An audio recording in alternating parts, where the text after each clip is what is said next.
Hello, everyone. It is Wednesday, the 15th of January, 2025. And yesterday I was speaking to you about the Milgram experiment. I have talked about the Milgram experiment for years, but there's a guy that actually explains it incredibly well. And I wanted to share his breakdown. So this is just a clip from Chase Hughes from his interview with PBD. And it was earlier on in the segment. And so yesterday I was looking specifically for the things that he was mentioning regarding Matt Livelsberger. And so anyway. An experiment that took place in the 60s. This is called the Milgram experiment. Are you familiar with it? No. Yale University is doing an experimentation on learning and the power of learning. Mm-hmm. You're both volunteers. There's a guy in a lab coat that's running this thing. And he says, we're going to draw straws. One of you will be the teacher and one will be the learner. So the other guy draws the learner straw. He goes to you. You become the teacher. Unbeknownst to you, this other guy is a volunteer. He's in on it. You're the only person participating in the experiment. So they sit you down at this machine. They say, this is an electric shock machine. And it goes from like 30 volts all the way to the right where it says XXX danger extreme shock. You're going to read these words out and see if he can remember them. And if he gets it wrong, you hit this button and deliver a shock. So you can hear him go, you go, oh, for some of those intro shocks. But every time he gets one wrong, you have to take that little slider and move that voltage up one notch. So the guy keeps getting it wrong. Around 250 volts, he's screaming every time. Around 275, he's saying, I have a heart condition and I want to stop. I don't want to do this anymore. Come get me out of here. Around 400 volts, there's no more reaction. It's total silence and he's not even answering the questions anymore. So you turn back around to this guy in the lab coat who says, it's important that you continue. Increase, shock, increase. All the way to this 450 extreme. So before this experiment took place, these psychiatrists got together.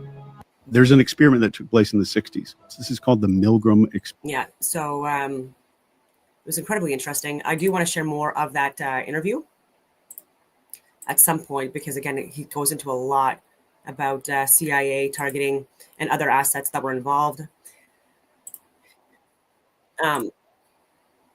There's also a very interesting book that's archived that I was reading, and it talks about a lot of different assets, I would say, from especially from the US, that were involved in many different psyops within other countries. So again, just like more confirmation. And so anyway.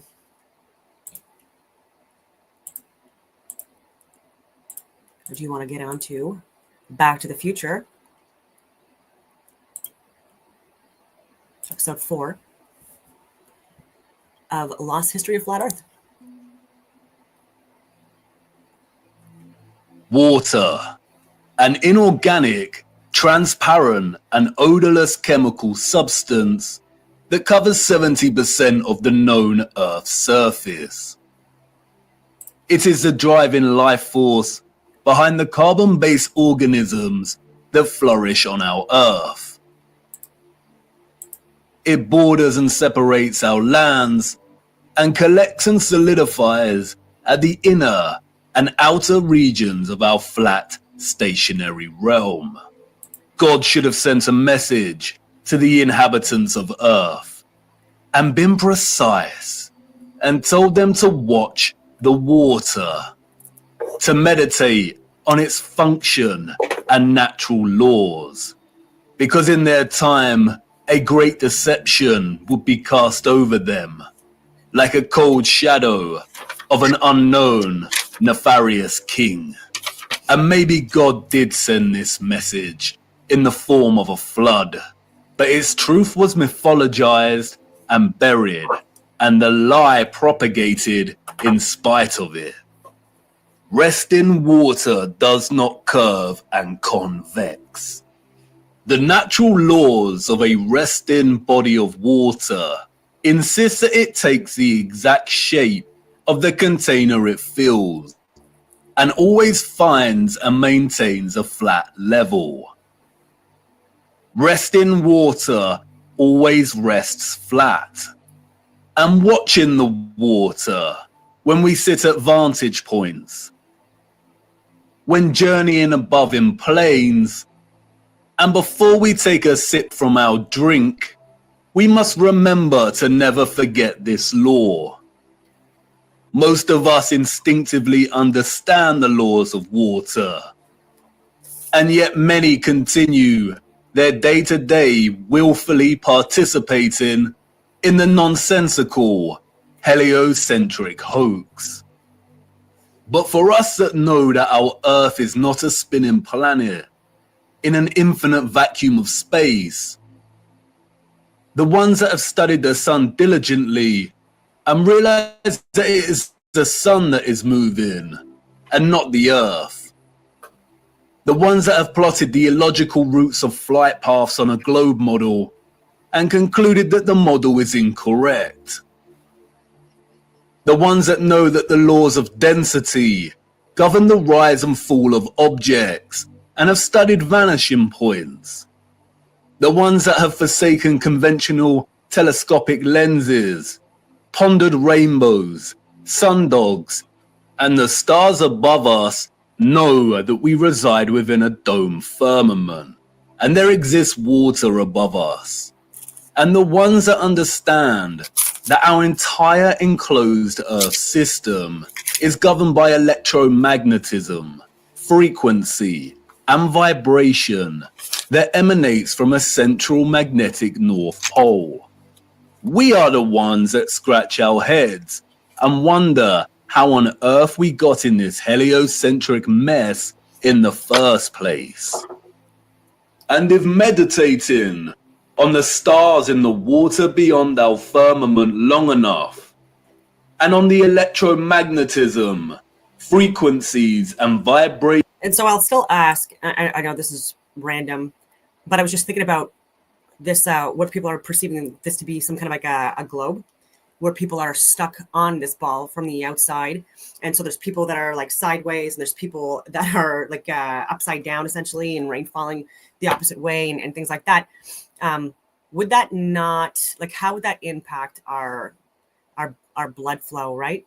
And in our brain, with the blood flow not, if we were upside down, like there would be more pressure in our heads and blood flow. Because even when there are people that do like the zero gravity stuff, or pretend that they're in space, you could see them where they're like their body naturally wants to it feels like it's like it needs to be like standing upright. And so even when they're alleging they're in zero gravity, when you see them like tilt their head, right, you can see that their body like naturally, even on a subconscious level, physiological level rather, it tries to seek balance. That make them twinkle through so many shades of vibrant colors and geometric patterns. One might perhaps, just perhaps, ask, is there something more to electromagnetism? Something that has been missed or overlooked? Something untold or hidden? Electromagnetism is a fundamental force of Earth. The electromagnetic field takes the form of a torus in which all electromagnetism, frequency, and vibration flows. A toroid is a revolving surface that takes the shape of a donut. Toroidal inductors and transformers are central to generating electric energy. There are many ways in which electromagnetism can be produced. We've looked at some before. We know that a magnetic field can produce electricity, and that electricity can produce a magnetic field. It works both ways. Magnetism and electricity are inextricable. It is a dance of polarity. Electric charges either repel or attract each other. Magnetic poles attract or repel one another. For every North Pole, there is a corresponding South Pole. An electric current passing inside a wire creates a corresponding magnetic field outside of the wire. And an electric current is created in a loop of wire when it is moved toward or away from a magnetic field. Horseshoe magnets are powerful permanent magnets. due to their shape, in which both magnetic poles are close together, a powerful, strong magnetic field is produced. The horseshoe magnet can also function as an electromagnet. The first ever electromagnet was invented in 1824, we are told, and was in the form of a horseshoe magnet. Its power was evident from the beginning. It weighed only 200 grams, but could lift 4 kilograms of iron. The key to the horseshoe magnet's power is the placement of its poles. You can see the magnetic field here, represented by the vector lines. If you look closely, you can see the concentration of the magnetic field is greater near the poles of the magnet. Since as far back as we can remember, we have been presented with and entertained ideas of the future. Not necessarily our future as individuals, but the future of humanity, technology, and society at large. Whether it is in the form of Hollywood movies, you know the ones, the action films, the science fiction sagas, and the animated kind, or literature, music, and art exhibitions. In these, we see our technology taken to its limits.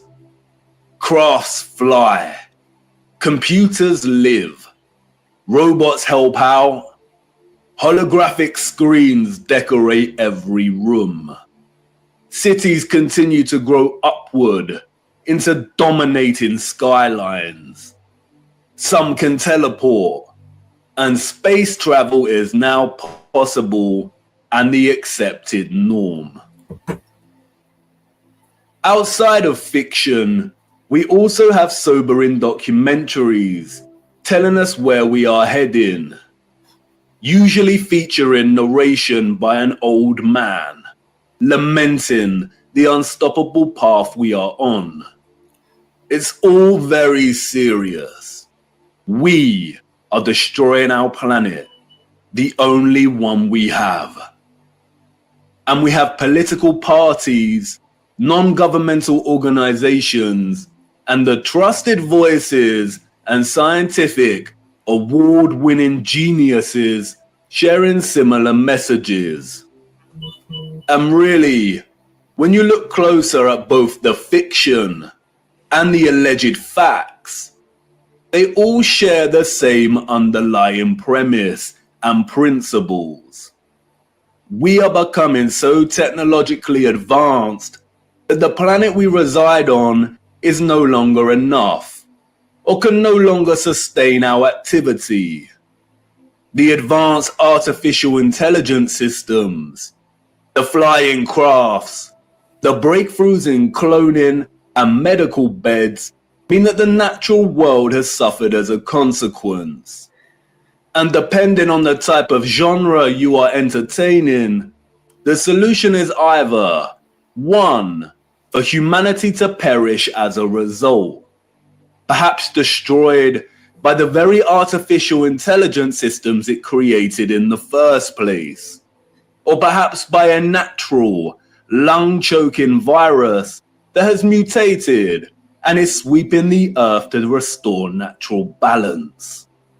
Or 2, for humans to say goodbye to their lonely little blue ball and head off into space in search of a new home. But you see, there is no globular planet, and there is no space. And therefore all visions of the future are purely fictional, and not particularly innocent.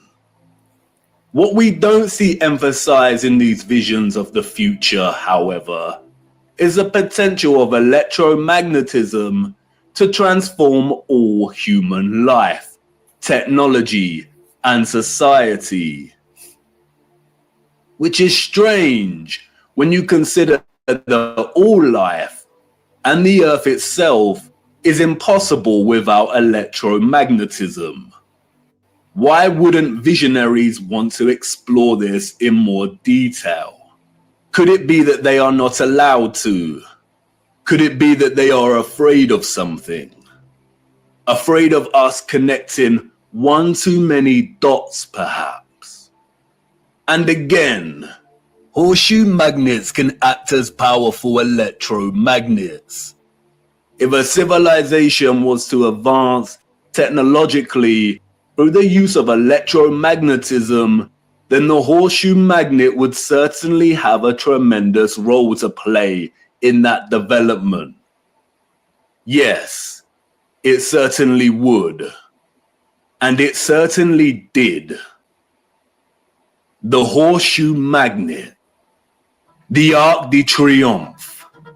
Yes, one of the most powerful electromagnets ever constructed.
Shared videos even before with like even within the columns, like these are forms of generating electricity.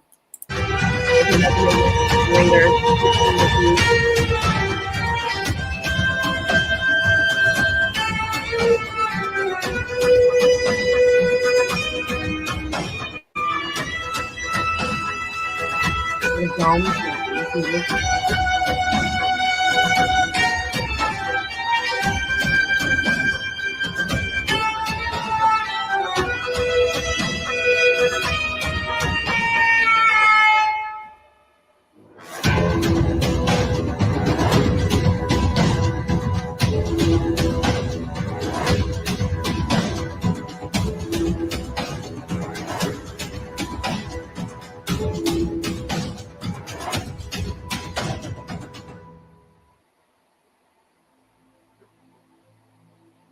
Welcome to the future. Except it's the past. The future came and went, and we missed it. The magnificent architecture we see throughout our realm, in which the official liars and controllers of our world have termed historicist, neoclassical, Renaissance, Gothic, and so on, all belong to one whole, unified civilization. A civilization so developed they had harnessed the power of electromagnetism to such a high degree that they not only built these huge structures, but also crafted them with utter finesse and beauty. A celebration of their own technological advancement. The structures were designed with the sole intention of harvesting and generating electromagnetic energy and distributing it across the world. Their cities, towns, an entire way of life ran and depended on the use of free, clean, and powerful electromagnetic energy. The energy was harnessed and collected from the ionosphere above our heads through the use of antennas, spires, domes, and towers. All the impossible structures we see today have been repurposed and rebranded by our controllers and the citizens of the 19th century. This is not a church. This is not a mosque. This is not a castle. And this is not a government building. Well, they are now. These are generators, powerful and gargantuous. They would collect and generate the electromagnetic energy, which was then stored in huge power stations and distributed and redirected by sophisticated, advanced structures, one of which is a huge electromagnet, or what we've come to know as triumphal arches. The energy was stored in batteries and capacitors, such as towers and obelisks.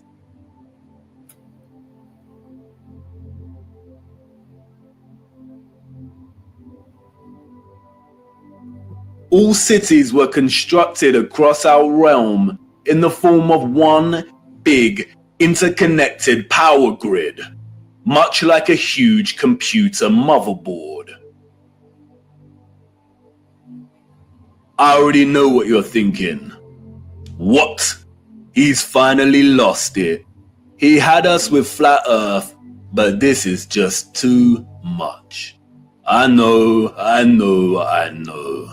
The backup programming is kicking in. But before you turn away to leave and cast aside your muddy boots, let me show you how it worked. As you know, we live on a flat stationary plane. At the center is a source of magnetism at the North Pole. And directly above this is Polaris, fixed at the central and highest point of a wondrous crystalline dome firmament. Beneath the firmament, different layers of atmosphere exist at different heights. The ionosphere starts at about 30 miles above Earth. It includes the thermosphere and the mesosphere. The ionosphere is an electrical atmosphere that is ionized by the sun's electromagnetism. It also forms the inner edge of the magnetosphere. I know, a lot of big words and abstract concepts, but you are familiar with this process and have been witness to it every day for the entirety of your lives. As you can see, the vials here contain molecular gases that are present in the atmosphere above us. When an electromagnetic source, such as a Tesla coil, is applied within close proximity of these gases, the coil's magnetic field ionizes or charges these gases, and the result is phosphorescent plasma. The gases become colorized. This is why our sky is primarily blue. because the sun's electromagnetic presence ionizes the atmosphere, and the result is colored plasma.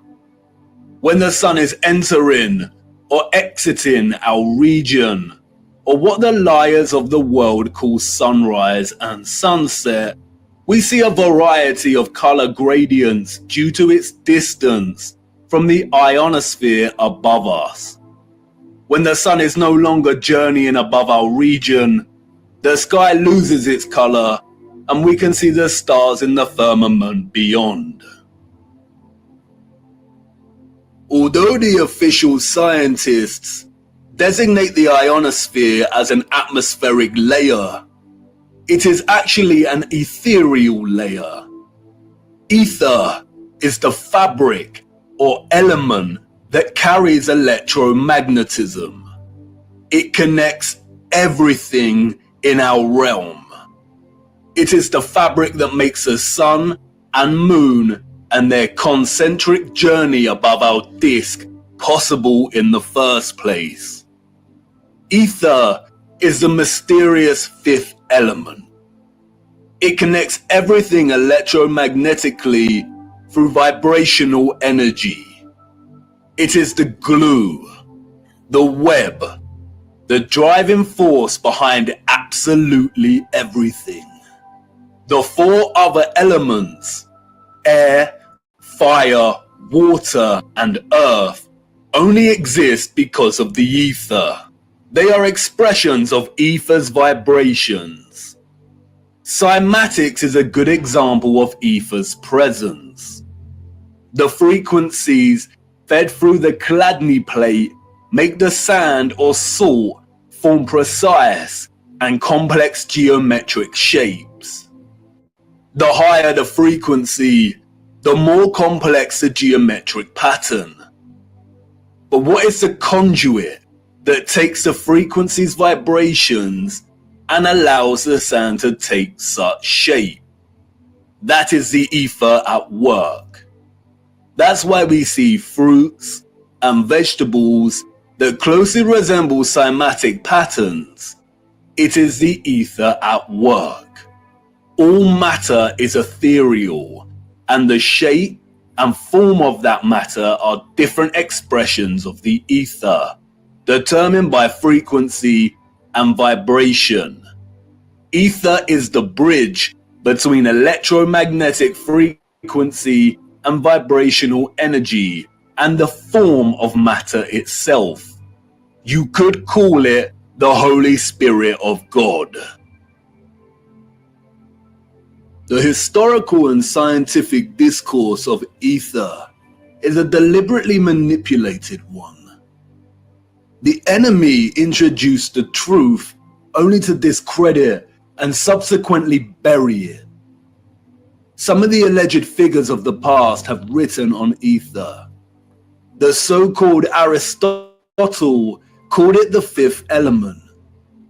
James Clerk Maxwell, the so-called father of electromagnetism, spoke of the ether, stating, "In several parts of this treatise, an attempt has been made to explain electromagnetic phenomena by means of mechanical action, transmitted from one body to another by means of a medium occupying the space between them. The undulatory theory of light also assumes the existence of a medium.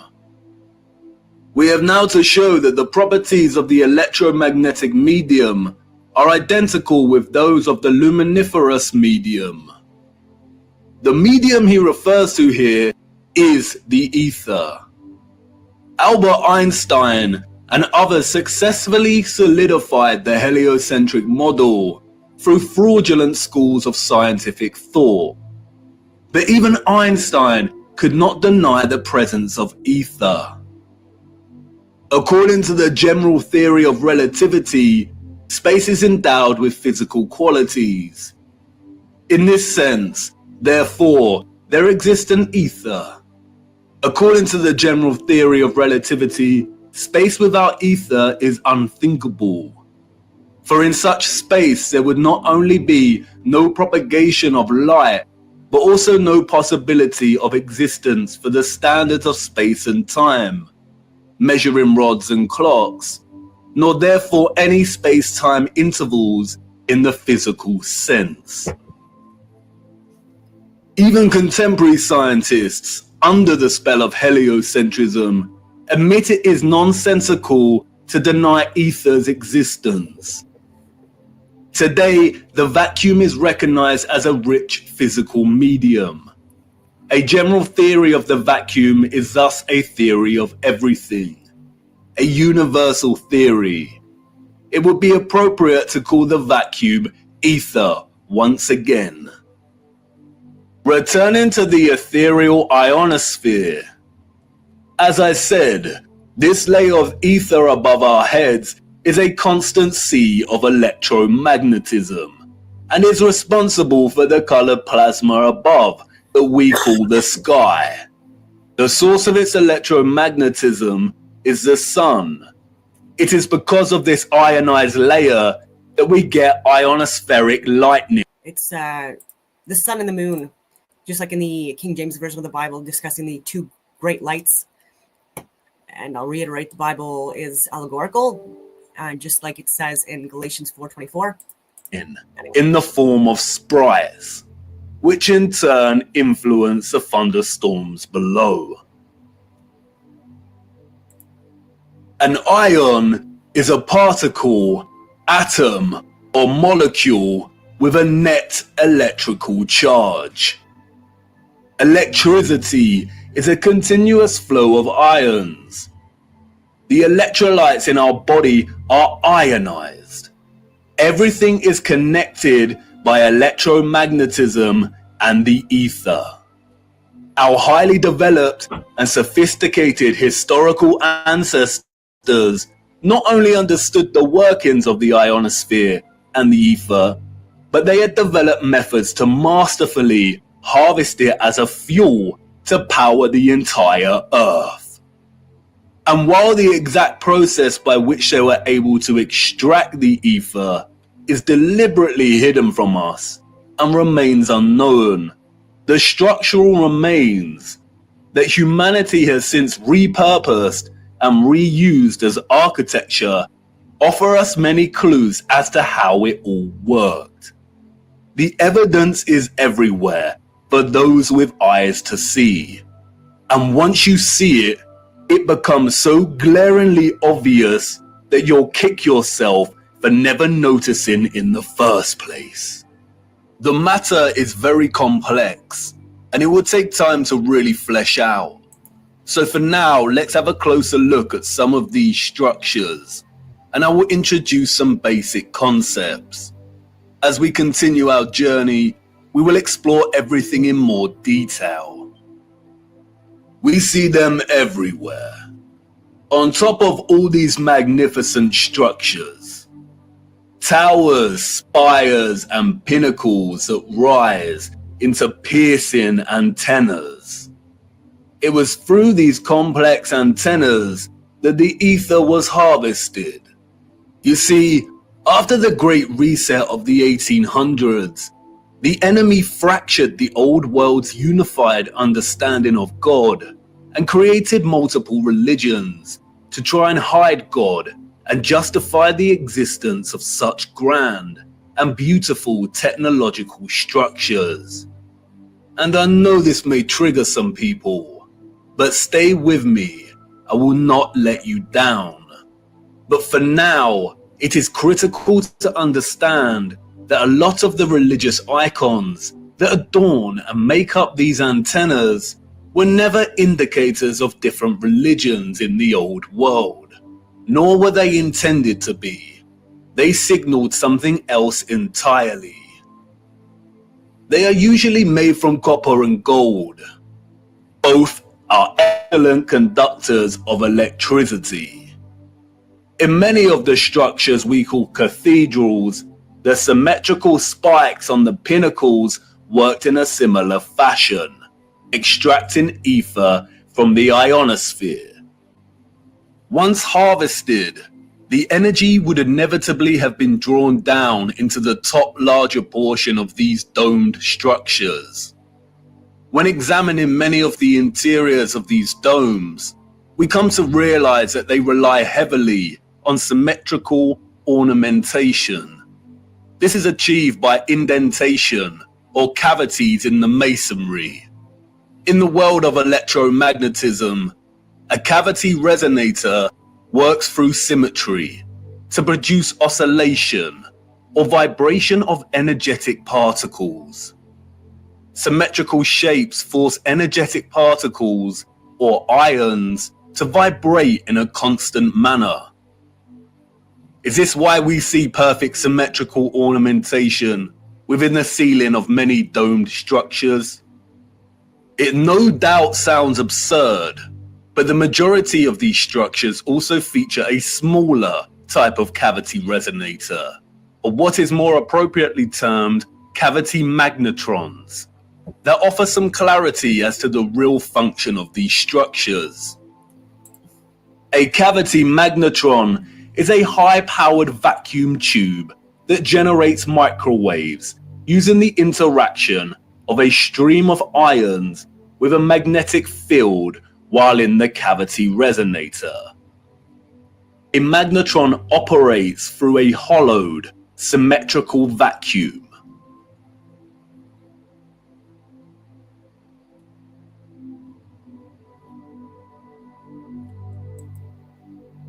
I've shared like the John Searle generator, the Seg effect. Very interesting. All using like It emits powerful microwaves that can act as a source of free energy. If you break the symmetry or close the vacuum, it no longer functions. But can you see the resemblance? These structures were never intended to hold glass within them. The controllers added the stained glass to the rose windows to shut off the magnetron's function. They closed out instruments of free energy.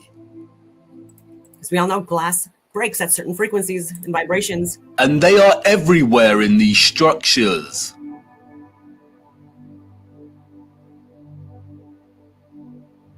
They even had the organs and other musical instruments like built also within these structures, and bells, huge bells even. And again, this was to impact the ether, like the frequencies and vibrations within the atmosphere.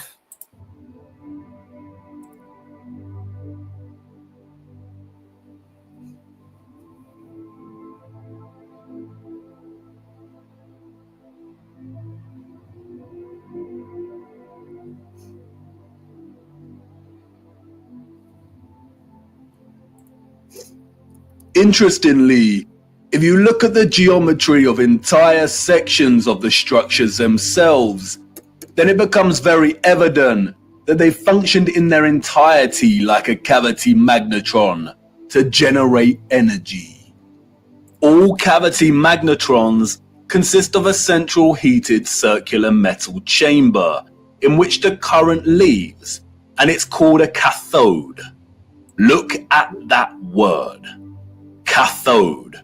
And I'll also show you, because I also believe that this Earth plane is contained via these electromagnetic fields, these toroidal fields. And so I do want to share, because like I've done this on countless videos, but I even have a whiteboard beside me, but I do the connections even with the chakras and the shape that of the lotus petals and what they use. If it looks like the top-down view of toroidal fields, so I've made the connection with roses and with like chakras. So if you want to look at, again, multiple different advanced civilizations from the past that were saying the same thing, but describing it just a little bit differently and using different names and symbols. Well, I mean, even with the symbols, though, there's a lot of similarities and parallels. And so I'll take that back a little bit. But just to give you a visual representation, and also correlated with the colors of the rainbow. And I made the connection too with the days of the week and like the chakras, the luminaries, and which zodiacal signs are ruled by which luminaries, and which metals are also correlated with them as well. And so look here. And more petals, the more you access your highest levels of consciousness. Violet or gold correlated with this. Leo rules over the crown chakra, correlated with Sunday. Again, Leo ruled by the sun. And yeah, anyway, it goes from there. I already talked about this stuff. It's very interesting to me. But I also think that this is electromagnetism that's projected via like the visible and the non-visible light spectrum at various densities, pressures, and temperatures. And I'm going to get into the other video regarding Polaris and stuff like that and electromagnetism after this. I haven't seen it yet, but I do want to get through this chapter because, again, this is so important. Does it remind you of another word? Cathedral, cathode. Like with everything else, they corrupt the truth and hide things in plain sight. The controllers removed most of the cathodes integral to these cavity magnetrons. But there are some structures today in which you can see traces of the old cathodes still present. The heavy reliance on symmetry and cavities within these structures is not coincidental. The symmetrical ornamentation would have worked in a similar manner, causing the energetic particles to vibrate in a constant manner. The flowers within the squares can be understood as similar to acoustic resonators, working to vibrate the ions. It is here that the energy would have been continually manipulated into vibrational and electromagnetic energy of specific frequencies. Really look at these magnificent acoustic resonators. Could you craft one of these by hand today and at such height? Why would an underdeveloped people spend so much of their time crafting such perfect symmetrical ornamentation, especially if it had no function and was purely aesthetic? They wouldn't. The cavity resonators and magnetrons would have had to have worked in partnership with a central engine or reactor contained within all these structures. Both resonator and reactor are interesting words. Just like the words conductor, generator, creator, and the name Mercator, they all contain the word Tor within their linguistic structure. They hold a linguistic memory and pay homage to the torus or toroidal field. The torus is the flow of electromagnetism. Without this flow of energy, there would be no life on Earth. No one can really know for sure, but some have suggested that the engine was probably similar to a fusion reactor. The traces of these engines can be found within all of the larger generators. The empty shell of where the engine used to reside is usually, but not always, octagonal. It's been right in front of our faces the whole time. The controllers remove the engines, sometimes repurposing the space as baptistries and bandstands, sometimes just leaving the base either barren or attempting to cover them up. We see these octagonal structures in cathedrals, government buildings, mosques, and detached bandstands. And unless they have been repurposed, these structures seem to hold no overall function. They do not contribute to the overall structure. They appear superfluous and unnecessary. Theories have surfaced that the engines or central technological mechanism was similar to a tokamak. And while I do not subscribe to this idea, I'm evident as to why later in our journey. For now, we will use it for illustrative purposes. A tokamak is a powerful device that uses a magnetic field to produce plasma in the form of a torus. The contemporary tokamaks we see are used in thermonuclear fusion power. The tokamak's toroidal field, in conjunction with the vibrating ions from the ether, would have produced a highly conductive electromagnetic field of gases called plasma, just like our sun and ionosphere. If those of the old world used anything closely resembling a tokamak's capability, then the result would have been an abundance of free, powerful, clean electromagnetic energy that could fuel entire cities and the entire earth. These were never churches, cathedrals, castles, and parliament buildings. They were all huge engine generators.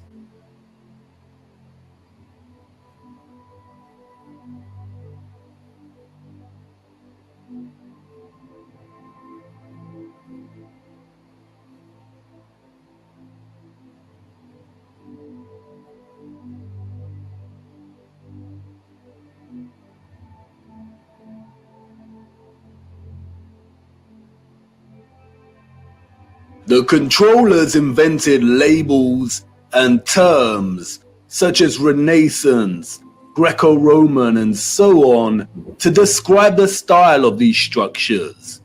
But as you can see, all these magnificent, impossible structures all share the same fundamental structural principles and design, despite location, time period, and cultures. And this is because they were created with the sole purpose of generating energy. And just because these structures were never used for prayer and worship does not mean they were not holy sites. The civilizations of the past had a relationship with the Source and the Holy Spirit, or the ether, like no other. And they paid homage, reverence, and thanks to it by constructing their generators with such splendor and beauty. And not only that, but they constructed the entirety of their structures, statues, and ornamentation in reverence of this gift, in reverence of the energy production that made their way of life possible in the first place. The laurel wreath, which the satanic controllers have corrupted in their appropriation of the symbol and redesignation of it to represent Apollo and Lucifer, is in fact a toroidal coil. And we see the toroidal coil throughout the old world's infrastructure, as simultaneously having both a function and a celebration of this function.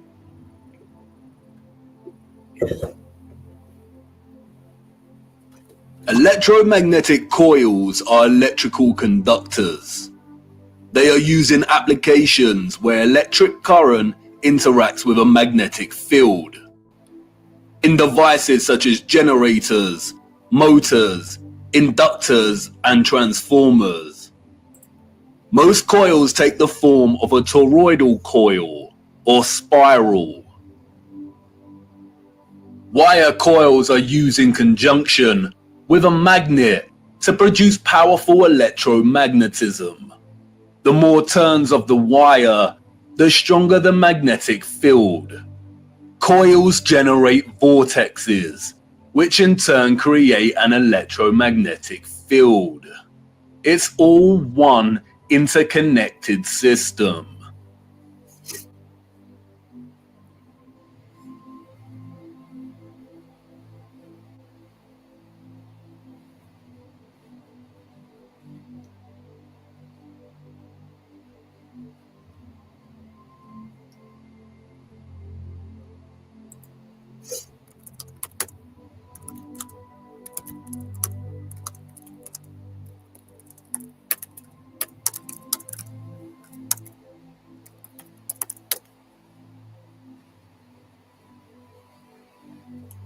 And we see it everywhere. This is what columns and rotundas were used for. Powerful coils to generate electromagnetism and carry the current in loops. The torus is found at the base of pretty much every column found throughout our realm. It is everywhere. Look at the movement of electricity through a wire and the simultaneous magnetic field it produces. This is exactly the shape of a column. And we see this present in all of these gigantic and meticulously crafted columns.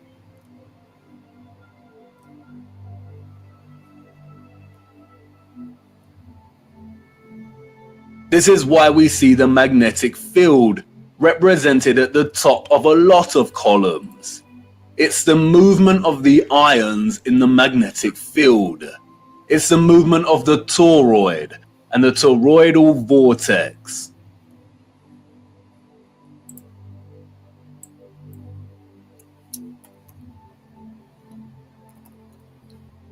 As you saw, coils of copper wire are essential in electrifying the magnet. And I know what you want to say.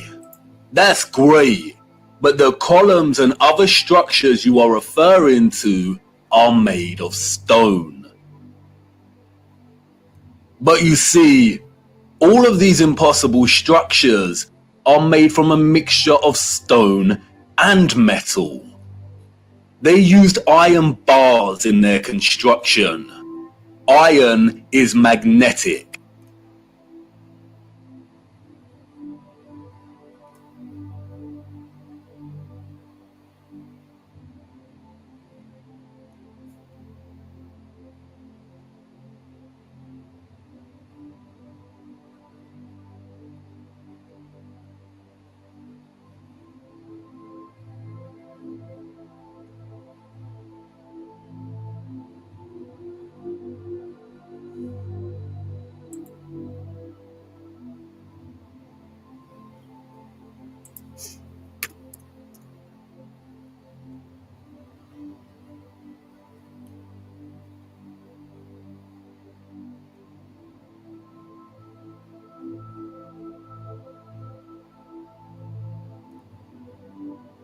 These iron rods run throughout the stone infrastructure and are complemented with copper and gold roofing. Copper and gold are strong conductors of electricity. Often we find entire statues, arches, domes, and roofing made from a distinctive blue copper. Furthermore, the limestone, granite, and dolomite stone is mixed with crystal silicon or quartz. Quartz has strong electric potential.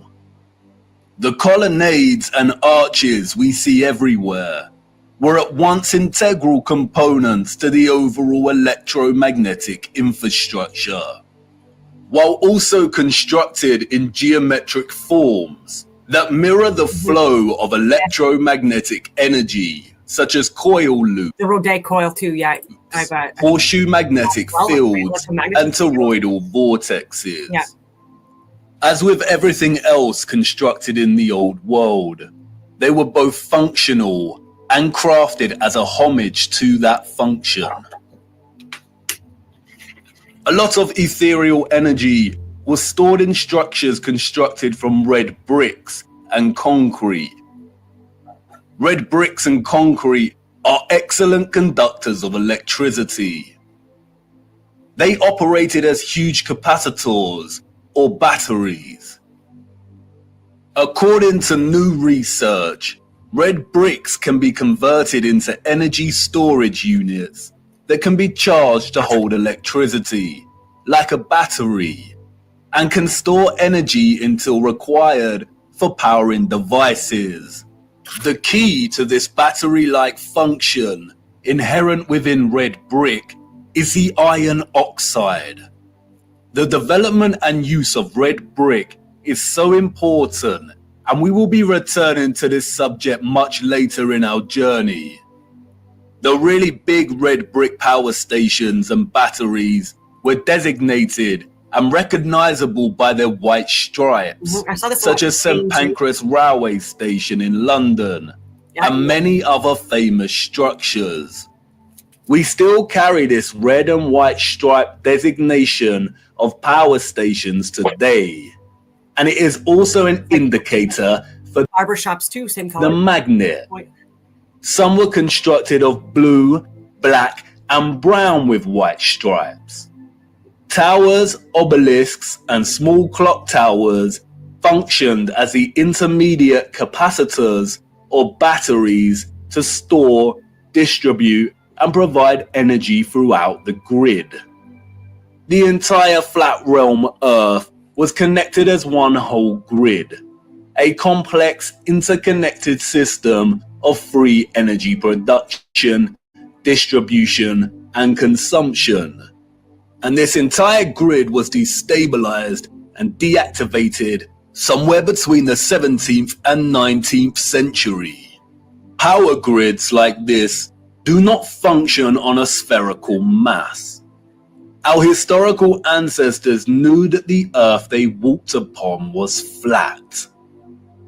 This type of futuristic technological advancement is the result of a civilization knowing exactly what type of earth they lived upon. They were not subject to the same satanic deceptions and abuses as we are. They were not raised believing they existed on a lonely globular rock spinning in the vacuum of space. The true, ethereal, electromagnetic properties of the earth were not hidden from them. They knew there was a domed firmament above their heads. They studied it. They imitated its properties and understood its central relationship with the entire ethereal existence of electromagnetism. They revered the magnificence of its craft and showed utmost gratitude to the source, to God, and the ethereal Holy Spirit for giving them everything they needed. Look. Domes.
So beautiful.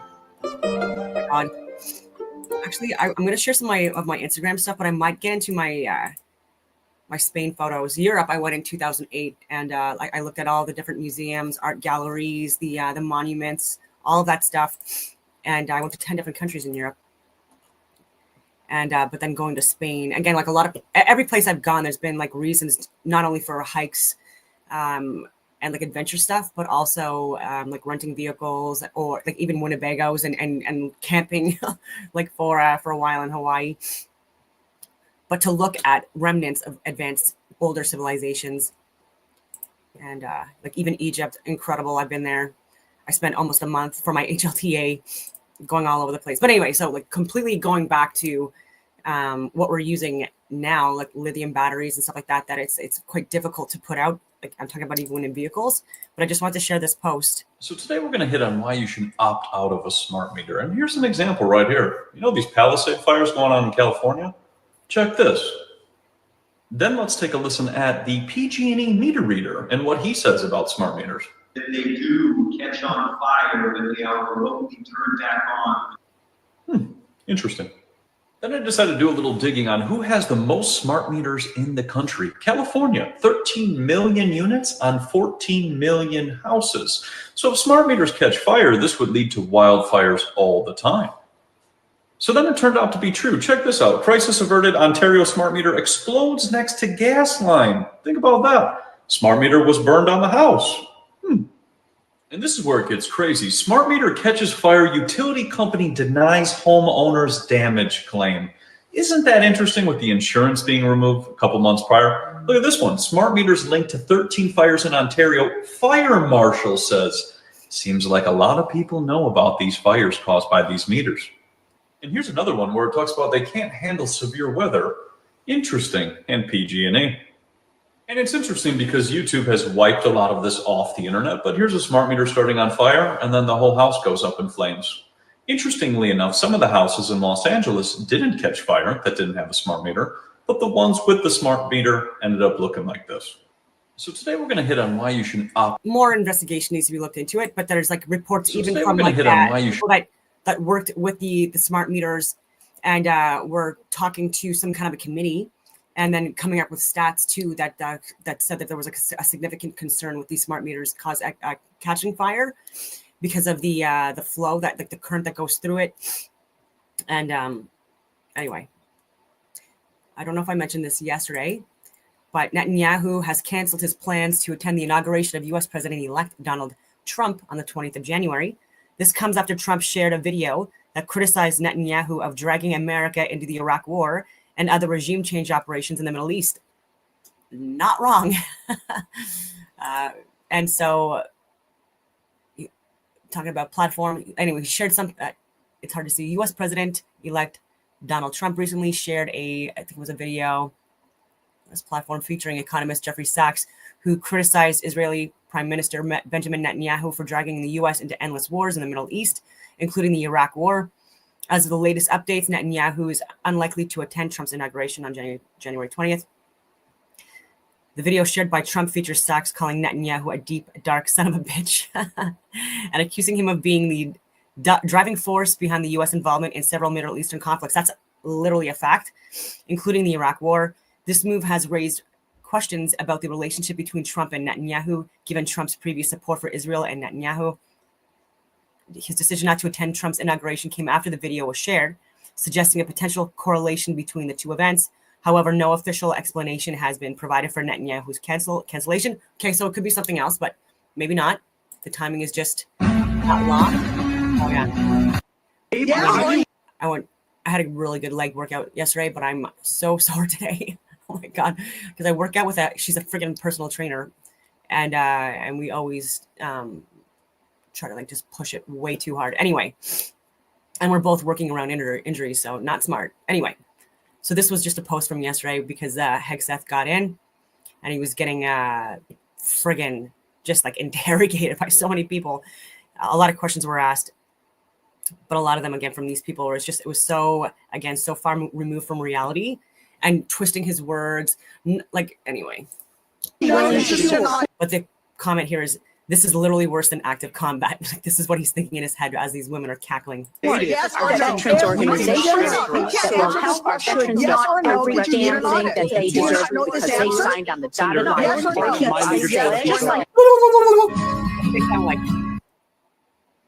So these are the deer in my backyard. There was actually like 7 at one point, but because two deer came from like another clan or whatever you want to call it, herd. They were not happy and they were like defending their own to eat the food before they do.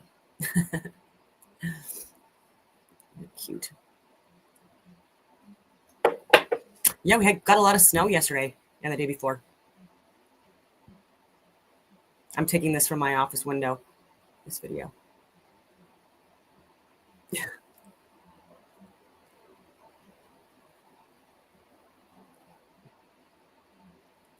Yeah. Army major was.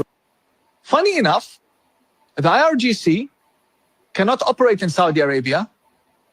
Their supporters cannot have bank accounts in the UAE.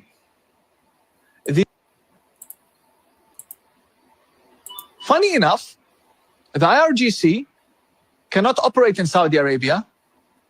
Their supporters cannot have bank accounts in the UAE. The other extremist groups, like the Muslim Brotherhood, who are friends with the IRGC and Hezbollah people, they cannot operate in Bahrain, in Oman.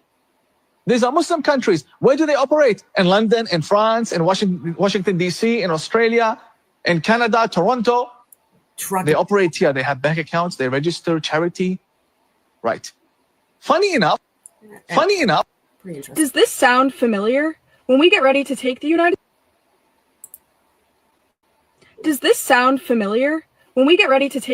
States, we will not take it under the label of communism. We will not take it under the label of socialism.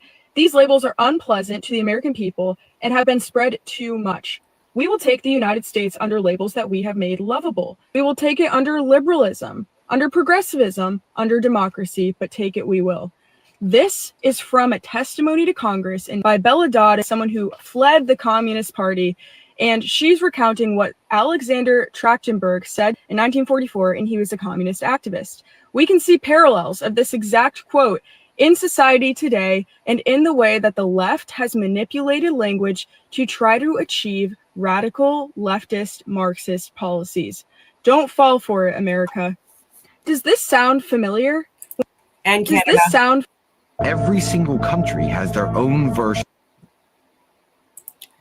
Every single country. I know there's a lot of people that don't like him, but again, sometimes he and his brother share interesting information. Has their own version of World War II history. France teaches that the French resistance overthrew the Nazis and they never really surrendered because the French were still fighting and they won the war. The Polish are taught that it was the stood up. You know what the Germans are taught? German World War II history is as follows. Some evil people took over our country and the German resistance movement, along with the Allies, got rid of the evil.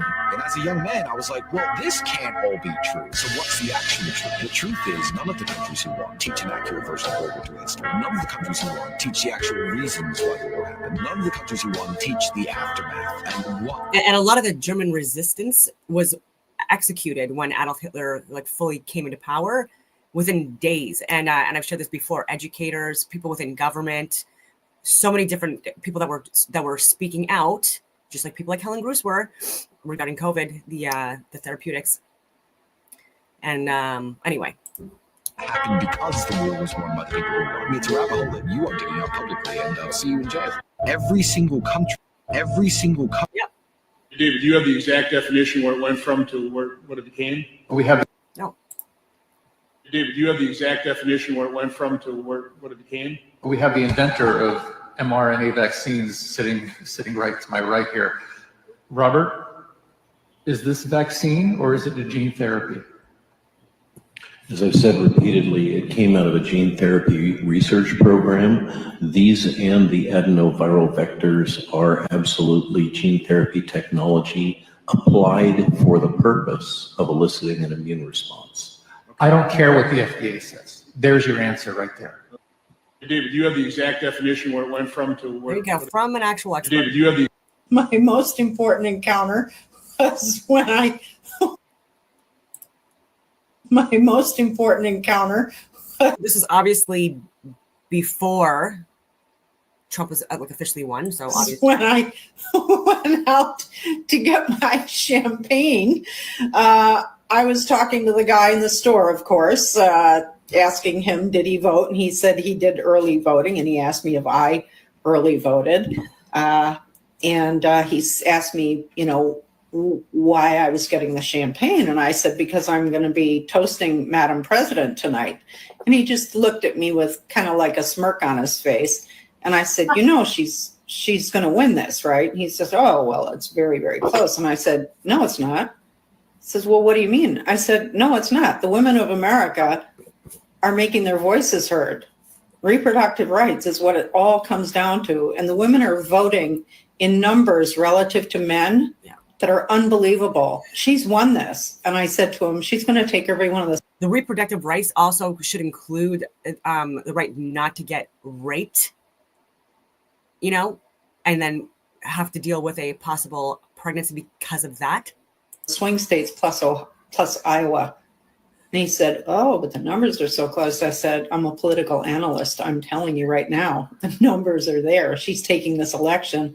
And then I said to him, you realize, and he didn't tell me who he voted for, but of course I knew. And I said, you do realize you wasted your vote, right? And I didn't care. I walked out with my bottle of champagne and happily walked home. My most Trump derangement syndrome. And the guy was like, I mean, sounds like he was just being, oh, I don't know, it's close. My most important encounter. Yeah, spoiler alert. He won, and you were wrong about everything, lady. Okay, I'm gonna get back into the videos here. I just wanted to share some of the stuff I post on Instagram, which is why I'm also shadow banned a lot. And you have to type my name out in full, literally to the last letter, in order to even see me come up like my profile. And you also get a warning, and you have to click that box so you understand that you're going towards an account that spreads like misinformation or whatever. Hilarious. Anyway, so I haven't seen this video yet. It's titled Polaris, the Black Sun, Electromagnetic Dynamics, and the Prague Clock. And so I'm very interested in these topics. And so I want to watch it with you, see what it's about. Oh, and I would probably need volume. Slowly, Polaris traverses along that 26,000-year cycle, along with the outer Antarctic ice wall, as they move together in a symphony. Polaris, positioned above the magnetic north, is not stationary. It moves slightly as a part of that annual shift in the sky, and annually every year it moves approximately 1/172nd of a degree each year on the macrocosmic ecliptic scale. Beneath the surface of our Earth lies the enigmatic black sun that controls the subterranean phenomena and the polar lights. Now, the black sun, this entity, is responsible for the creation of the sun and the moon, the planets, the stars, and everything else that we see in the sky. This jaw-dropping polar lights, the black sun, or the aurora borealis, are manifestations of the black sun's influence. And these polar lights are emanating at the magnetic north in the legendary region of Hyperborea, or the Garden of Eden, whatever you want to call it. It exists. Now, the electromagnetic dynamics of the black sun's movement is actually what's causing it to oscillate in a helical or coil-like motion beneath the Earth that is generating the that's just his theory. It's interesting, but I want to get into electromagnetic field with an omnidirectional impulse. And as far as I know, this is in the context of it emanating with an upward trajectory out of the magnetic north. This motion centers around the magnetic north, creating that dynamic electromagnetic field that influences our environment. So the black sun's excitation angles is creating the dielectric atmospheric conditions, meaning double electric, which is the sun and moon's electric polarity within the celestial mechanics. And then Polaris, situated above the magnetic north, is not fixed, once again, but it actually traverses along a movement that is a part of that annual shift in the sky by approximately 1/172nd of a degree. And at the apex of our toroidal field, the electromagnetic field of the black sun reflects, and it creates the stars, the sun and the moon, which are reflections of the Earth's profound energy centers. Okay, so the black sun would be like the spinal cord. The aurora borealis, polar lights, would be your cerebral spinal fluid flowing up. And then the plane of Earth would actually be your heart chakra, your cardiovascular, because the Earth is the core, the cardio, the core of the Earth, of it all, right? And then the sun and the moon would be your Ida and Pingala nerves, your pineal gland and your pituitary gland. Now, it's very critical to note that the Earth's center does not coincide with the center of the magnetic field, similar to the macrocosmic constellations. Okay, you have the macrocosmic constellations of the 26,000-year ecliptic cycle, and then you have the micro constellations of the zodiac, which is just the annual yearly cycle. Okay, the vortex at the center represents the focal point of our toroidal realm, spanning a cycle of 26,000 years, as I've shown in previous videos. Now, the diameter of the black sun's motion is not constant, resulting in a dynamic and ever-changing electromagnetic field. This electromagnetic field has a variability that plays a significant role in the behavior of the celestial phenomena that we see in the sky. So at the point where Polaris is observed, at the top of our toroidal field, there is a reverse directional refraction of the cosmic energy that is originating and emanating from the black sun. And this cosmic refraction causes a bifurcation of the celestial light energy to split into positive energy, which creates the sun, and the negative energy, which forms the moon, the cathode and the anode. This separation occurs at the focal point below the refracted energies. So the positive refraction acts as a boundary to the negative refraction when they are in proximity to each other, when they're close to each other. Now, this interaction gives rise to the phases of the moon. So the constellational relationship between the sun and the moon directly influences these phases. This is important. Pay attention, okay? When the conical refraction that is creating the sun aligns with that of the conical refraction that creates the moon, the sun's refraction neutralizes the moon, resulting in a new moon. The dynamic nature of these refractions causes the moon's phases to vary on a daily basis. So conversely, when the refractions are opposite, there is no neutralization. And then we have a full moon because we can see the full moon shining in all her mysterious glory. And then eventually, as the sun's refraction comes close and it starts catching back up to the moon again, the remaining phases of the moon that are culminating in the new moon are observed, and we can't see the moon anymore. Now, I want to go back and review this part again because I think there was a lot of people who weren't really understanding it at first. So let's go back and review conical refraction again. Okay, so conical refraction is a phenomena where light rays that are passing through a certain types of crystalline material like mediums, they are split into cone-shaped paths. Therefore, the unique behavior of this phenomenological activity of conical refraction is a phenomena where light rays can help us understand the geocentric celestial phenomena when applied to the models of light and optics when we are talking about the curved dome firmament. Okay, so in this model, we consider a point of source of light, which is the black sun, which is located in the center, indicated by P, all right?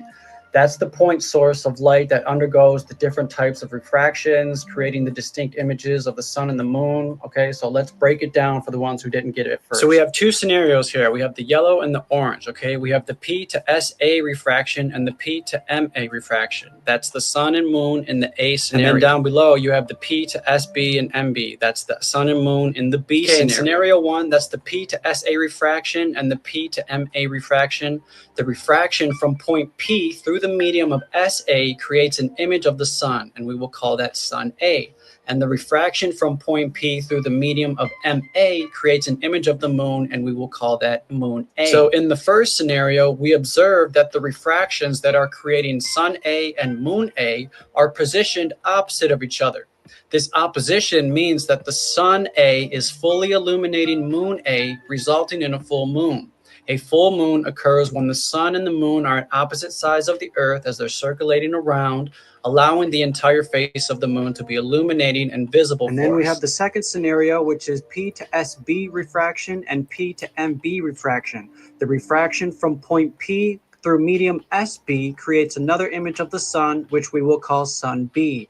The refraction from point P through medium MB creates another image of the moon, which we will call moon B. Okay, so in the second scenario, the refraction that causes sun B moves in front of the refraction that creates moon B. So when sun B partially hides or blocks moon B, we see only half of the moon illuminated. This situation leads to a half moon, also known as a first or last quarter moon. And so in this phase, the sun and the moon form a right angle with the earth, resulting in half of the moon's visible surface being illuminated. Now, in conclusion, by understanding the phenomena of conical refractions and how they create images of the sun and the moon, we can gain insight into the different phases of the moon. The alignment and the interaction of these refractions determine whether we observe a full moon, a half moon, or any of the other lunar phases. To help visualize these concepts, we use these diagrams and animations showing us the position of the sun and the moon and the earth, as well as how the conical refractions align in each case. This will make it easier to grasp how the light interactions result in the different lunar phases that we see on Earth. So I encourage you guys to go out and observe the moon regularly and to go and document its phases, because understanding these natural phenomena not only enhances our knowledge of the cosmos, but it also connects us directly and more deeply with the rhythms of the universe, because it is one song, the universe, a verse that's unified. The geocentric celestial mechanics and the electromagnetic dynamics involving the black sun, the sun and the moon, and the planets and the stars within our beautiful, divine, toroidal model of reality. I mean, it was interesting. I wasn't tracking everything. Let me see here. But again, if anyone has any videos on electromagnetism and things like that, I would love to watch it. Oh, I don't have it on there.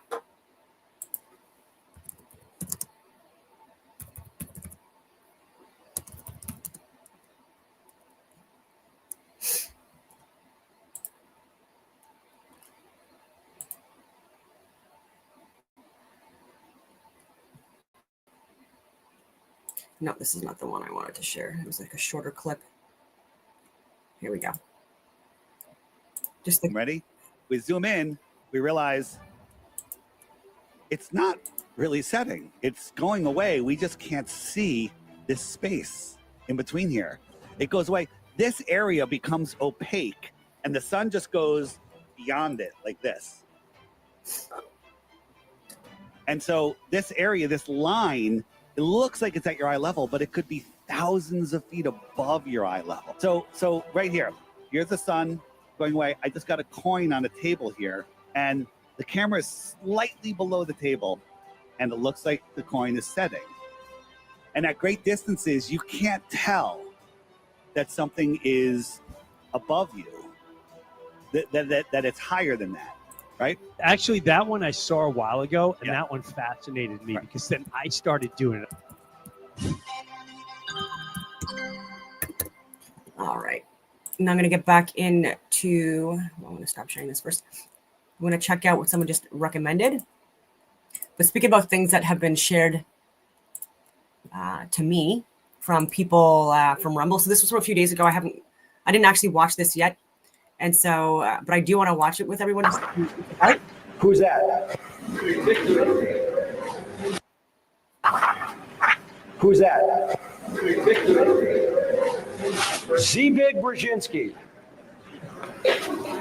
Zbigniew Brzezinski was counselor for strategic and international studies, professor of American foreign policy at Johns Hopkins, National Security Advisor to President Jimmy Carter, trustee and founder of the Trilateral Commission, member of the Council on Foreign Relations, international advisor to several major corporations, associate of Henry Kissinger, also worked for Ronald Reagan in intelligence capacities, co-chairman of the Bush National Security Advisory Task Force in 1988. What a guy.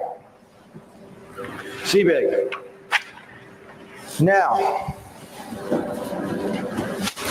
if you want to get really, really, really, really angry, go buy this book. It's called The Grand Chessboard: American Primacy and Its Geostrategic Objectives, written by Zbigniew Brzezinski in 1997. I'm going to read you some quotes from that book.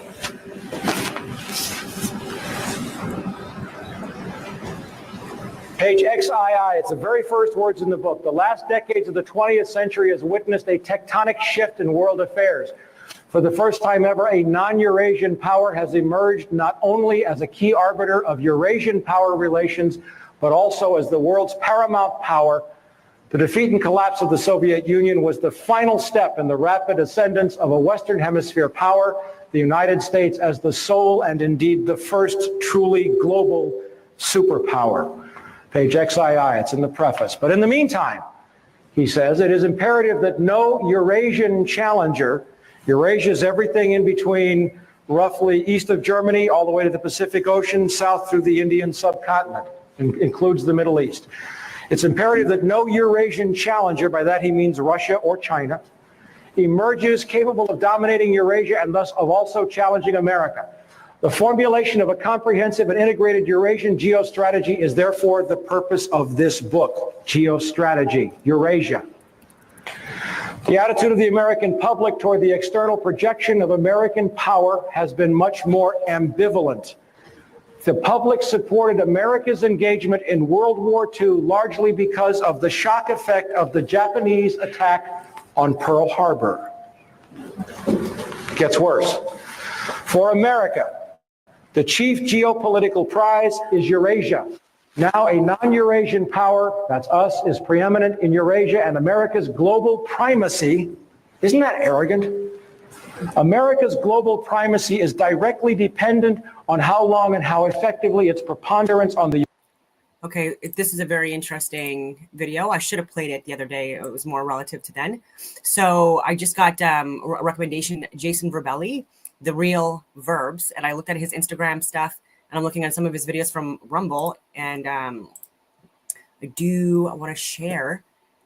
First, I'll share one of his reels. This one seems pretty popular, so I want to see what this is about. Oh, it has no sound, I mean. Okay.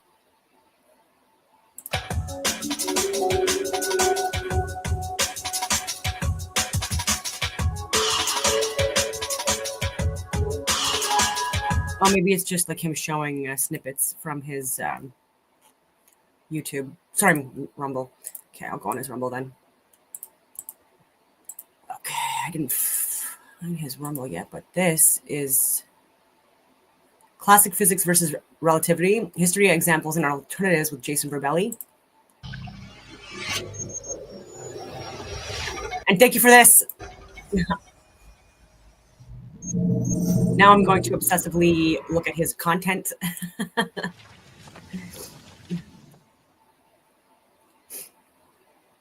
Most people have only been introduced to one or two theories about light, space, and time. YouTube. Okay, I'll go on his YouTube. But even as Einstein said, we can't solve our problems with the same thinking we used when those initial problems were encountered. I want to encourage people not to get too defensive when discussing alternatives or new perspectives. Psychologically, people tend to defend the first model they encounter or are brought up with, even if that model isn't as accurate as it could be. So, rather than looking at things from the perspectives of Einstein, Lorentz, de Sitter, or Ritz, I wanted to talk about a few differences between relativity and classic physics, and a different model of light, based from the work of Christian Huygens and retired NASA physicist Dr. Edward Dowdy. In order to grasp the significance and importance of Dowdy's work, we have to have some background and context to what we are comparing to. Before relativity, electromagnetism and gravity was understood under 3D Euclidean space geometry. There was no curved space, no distortions, and using only Galilean transformations and actual observations. Sorry, flat universe theory too. There was space, and then there was time. Oh, this is so interesting. They were not linked and were treated separately. The more complex technology evolved, the higher speeds achieved required more detailed explanations. Before Einstein, there were a number of ether theorists like Nikola Tesla, Steinmetz, Larmor, and Lorentz, who attempted to introduce a luminiferous ether to explain not only the constant of light, but the constancy of light. Two different things. But then came along Henry Poincaré and Minkowski, who started to interject fourth dimensions and space distortions and unsubstantiated assumptions. We will be dealing with no ad hoc assumptions, no requirement of any media for light to propagate, no need for any ether or space distortions, no 4D, just dealing with 3D Euclidean space. Wanted to say one quick thing about ether. Now, I used to believe in ether, but now I think if you can define it, then it isn't ether. I think ether is like the word quantum or magic, an esoteric and convenient cop-out to avoid talking about particle physics and dynamics on scales smaller than what Max Planck's models would allow. Anything not understood is automatically labeled quantum or magic or ether. I think there are fine and ultrafine particles of matter, like what Georges Lesage speculated. I think there are gases that pervade space that are not recognized, like what Walter Russell presented on his periodic chart from 1926. Showing 24 elements before hydrogen. Thousands of years ago, ancient Greeks thought plasma was ether. But as scientific understanding grew and tools evolved, our terminology advanced and understanding also grew. So what used to be ether evolves into a now definable and definitive variable. Ether is undefinable. It's debatable that even Nikola Tesla and Charles Steinmetz viewed an electrostatic potential as being the ether. So, if there are particles not recognized, and gases not recognized, and semantics about electrostatic influence over great distances, then those are real factors that we can talk about. Therefore, the more that we learn, the less ether plays any role at all. Sound, light, electricity, and most likely gravity, are all spherical propagations, like a spherically expanding shock wave, outward in all directions from a point source. Within that spherical boundary are concentric shells, like Russian nesting dolls. The distance between each concentric nested sphere is equal to a wavelength of light.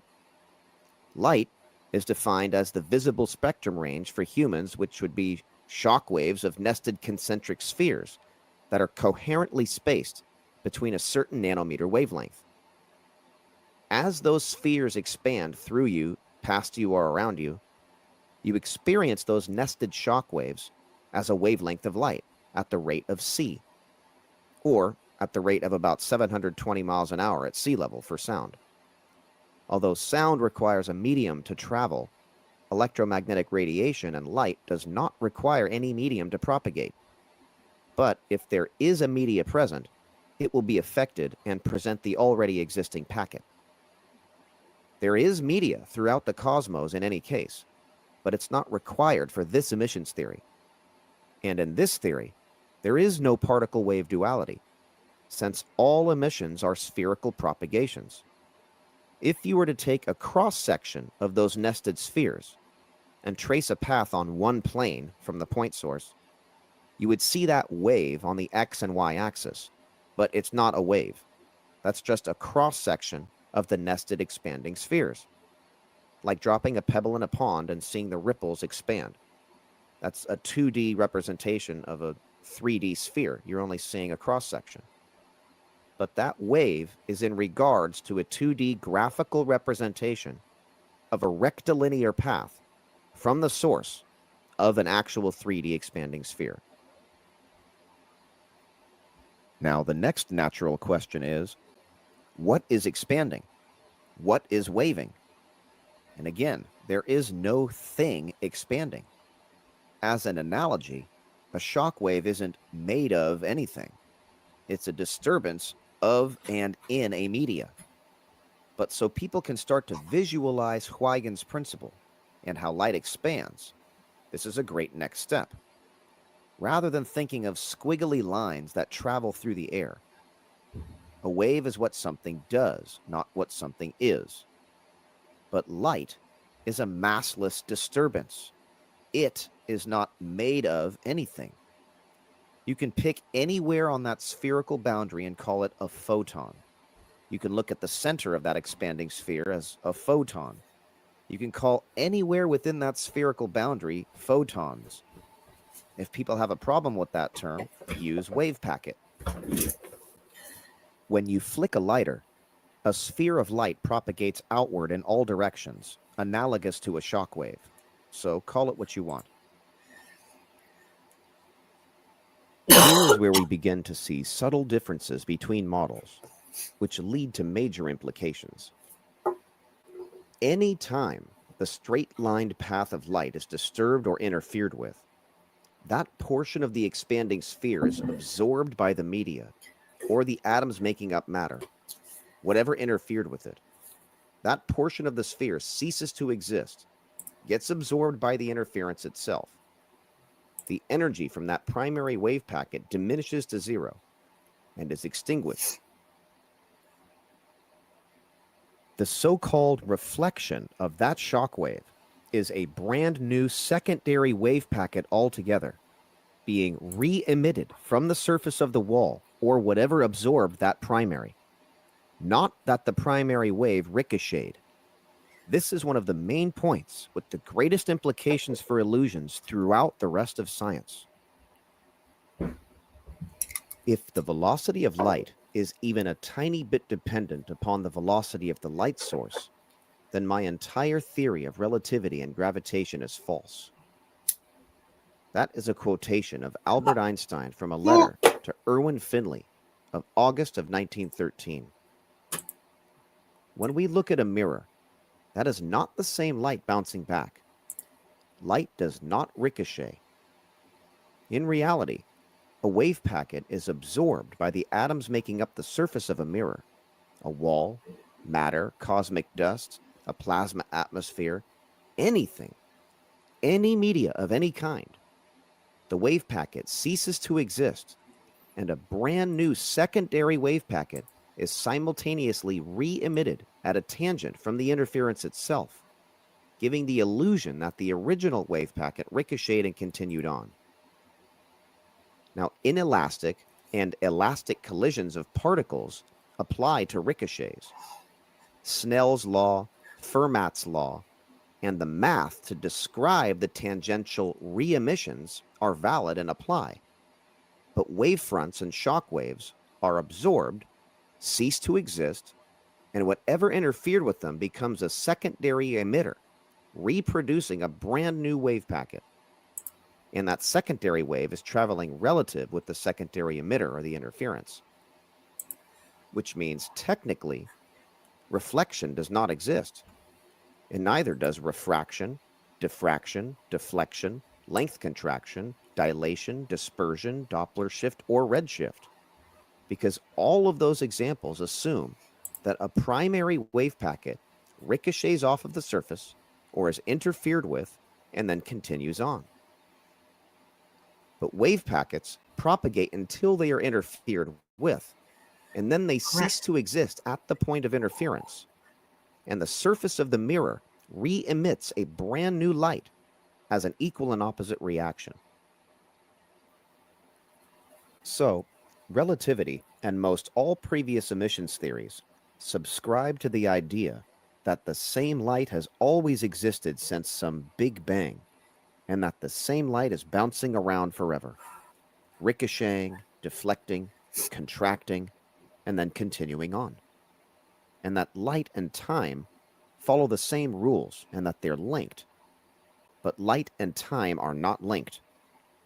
And this is the reason why relativity and all previous emissions theories and current models say that the speed of light or that the I would love to link up with Jason Verbelli and Julie Kamen. I just pulled up that video. I'm going to watch it because I would love to talk to them because they're talking about structured water. And I've talked about this in previous videos where I talk about the H2O component, right? The hydrogen, the oxygen, and helium as well, and these gases that make up this cosmos, right?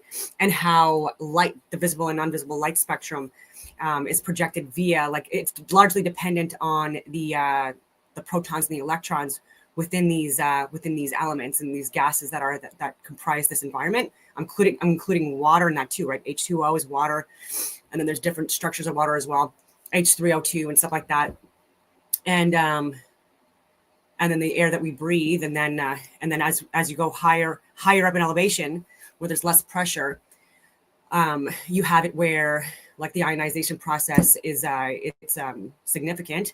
And it's what contains the toroidal fields is like these alpha particles, or what we're calling like these gases that where the electrons are removed and the proton remains, and again, very light particles or elements, whatever you want to call them. And so I do believe that those components matter, that those structures absolutely matter, and it's at various different charges, right? And I do believe that electricity and magnetism is entirely dependent on that, if that makes any sense, and vice versa. Velocity of light is the same from all frames of reference. This is absolutely not the case. I hope I was But it explaining myself certainly well. seems Well, the case because of illusions of re-emissions. The light emitted from a flashlight will always travel at the rate of c relative to the flashlight or the source. But the light emitted from a flashlight being held in your hand is not traveling the same speed as the light emitted from a flashlight moving towards or away from you at a different speed. So here are a couple examples. Re-emissions always propagate at the rate of c relative to the interference that absorbed the primary light, serving the illusion that the velocity of light is c from all frames of reference. But it is physically impossible to measure the velocity of any primary source. So by the time any sensor or detector or an observer sees the light, it is a re-emitted secondary or tertiary packet. It's a brand new light altogether. So that sphere is expanding from the flashlight at the rate of c. But if the flashlight is moving towards you at 100 miles a second, then that sphere of light is moving towards you at c plus 100 miles a second. If the flashlight is moving away from you at 100 miles a second, then that sphere is expanding from that flashlight at c minus 100 miles a second. But you will only observe the re-emission by the time it reaches your eye, or it goes into your eye. When Albert Einstein published his general theory of relativity in 1915, he proposed 3 critical tests, insisting in a letter to the Times of London that if any one of these 3 See, I'm proved to even be wrong, I'm just like again I'm like this is just nitpicking, but even like the example that was just given with the lens, the eye. Let me see if I can go back to it. I believe that our lens, it creates converging light, not divergent light, and that's because of the concavity of our lens, like within. And so I do talk about convex versus convex versus concave lens, convergent versus divergent light, which is why we perceive things to have like there's a vanishing point in that kind of a way that like this is the converging light. Anyways, redundant, but converging onto itself. when Albert Einstein published his general theory of I've relativity shared videos on in that. 1915, It's from Stinky Cash.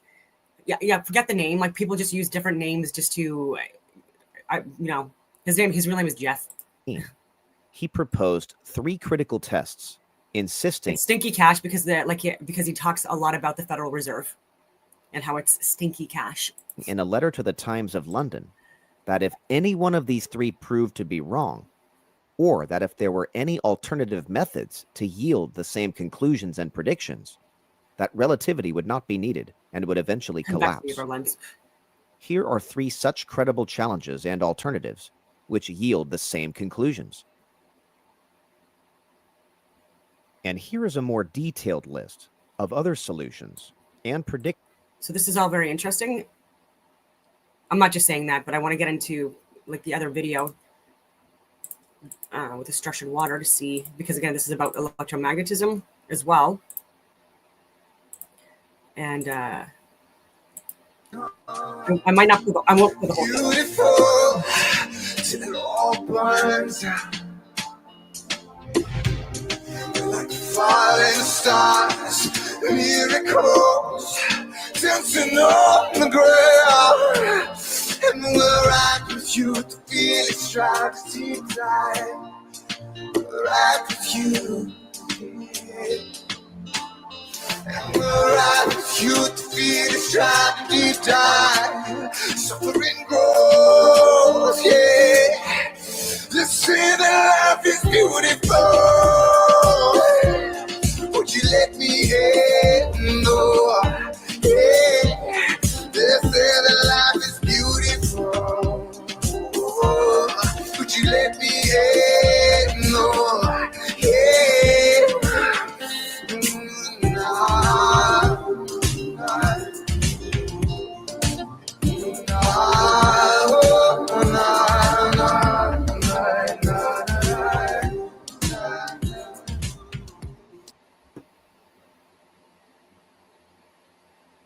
Jason. All right, we are here to discuss something very near and dear to my heart and soul. We're here to talk about living structured water. And with me, I have a very, very special guest, Jason Verbelli, and he's a researcher of alternative energy and physics. And his focus is validating the claims of Professor John Searle and the work of Edward Dowdy and unconventional technologies. How do I say his name, Jason? Dowdy. Dowdy. Okay.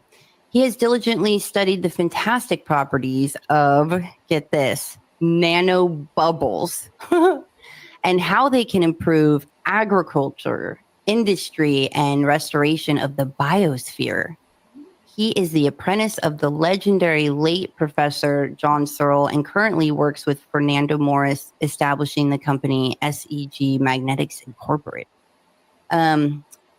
He has unparalleled communication skills, such a typical Gemini, Jason, and simplifies complex topics in ways the people can easily understand. So for almost 2 decades, he has dedicated himself to addressing the history and contradictions in mainstream models while presenting the credible alternatives in opposition to relativity and quantum theory. Jason says, I'm intrigued and enjoy putting my skills to noble causes, and I'm committed to dedicating myself to any organizations I'm with. He's passionate about proper education and preserving information to help provide future generations with more freedoms and better quality of life. That's amazing, because we really got to do something about this curriculum that's out there. It's pretty bad. Yeah, it's very bad. We have a school system now, not an education system. So that's part of my deal, is to try to get proper fundamentals and get some cool ideas back into the people's minds again, and because it's been watered down in the school system, watered right? down. Oh, we got puns tonight. We got puns. Well, I love that. What they say about insane is like they don't need insane asylums anymore. Like that's what schools are for. Like the crazy ideas that they're like programming and programming the minds with. Yeah, it's not so subliminal anymore. It's kind of in your face. So whether it be I recall I did, and I'll do a follow-up because we did communicate, and and I was willing to do it. But yeah, I'm wondering what happened on the TV or in the school or on the internet. We're just immersed and drowning in all of these fallacies, and things are getting covered up that might be beneficial for people. New studies are not discussed as much as they could be, and people are still stuck in an old paradigm, remaining stagnant in old ways of thinking. So what we want to do is be like water, as Bruce Lee said. Let it flow. Exactly. We want to let it flow. Be shapeless and formless. So that's what our deal is today, is to try to talk about the nature of water, some very cool, beneficial technologies, and what we can do to try to duplicate that for ourselves. Yeah, absolutely. It's so key to like having thriving health. And, you look at all of these ancient sites and it's so tied to water, all of it. Yeah. I mean, even the crop circles. Yeah, there's some, from what I understand, there are aquifers and underground channels of water under many of the crop circles, and also underneath many of the ancient sites where pyramids are built, and water is a major part of, I think, the construction process of that. You got to have some water to make the concrete, because it wasn't just all chiseled out. Mm-hmm. So there's a chemistry to water, I think, that has been lost or forgotten and is now becoming anew again. And I like to think of sometimes think of pyramids as like if you had a water geyser and you were programming it, Oh, like Dr. Masaru Emoto. Mm-hmm. Like, so you have geometric forms and coherent shapes, coherent, everything moving as one, everything evenly spaced, the more order that you have in something, the more benefit that you can receive back. And the more ordering that you have in water, it's not just ice that can be ordered water. You can have other types of water that is different than standard bulk water, and we can talk about that later also. Right. But What's fascinating too is like the fact that water can store, like you could program it and it could store data.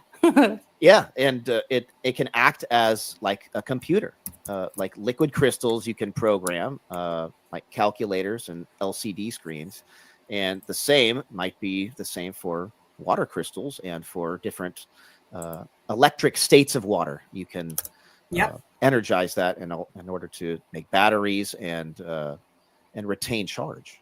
Well, this topic really energizes me. I'm like a sponge right now for your information, Jason. I'll let you get into it. Excellent.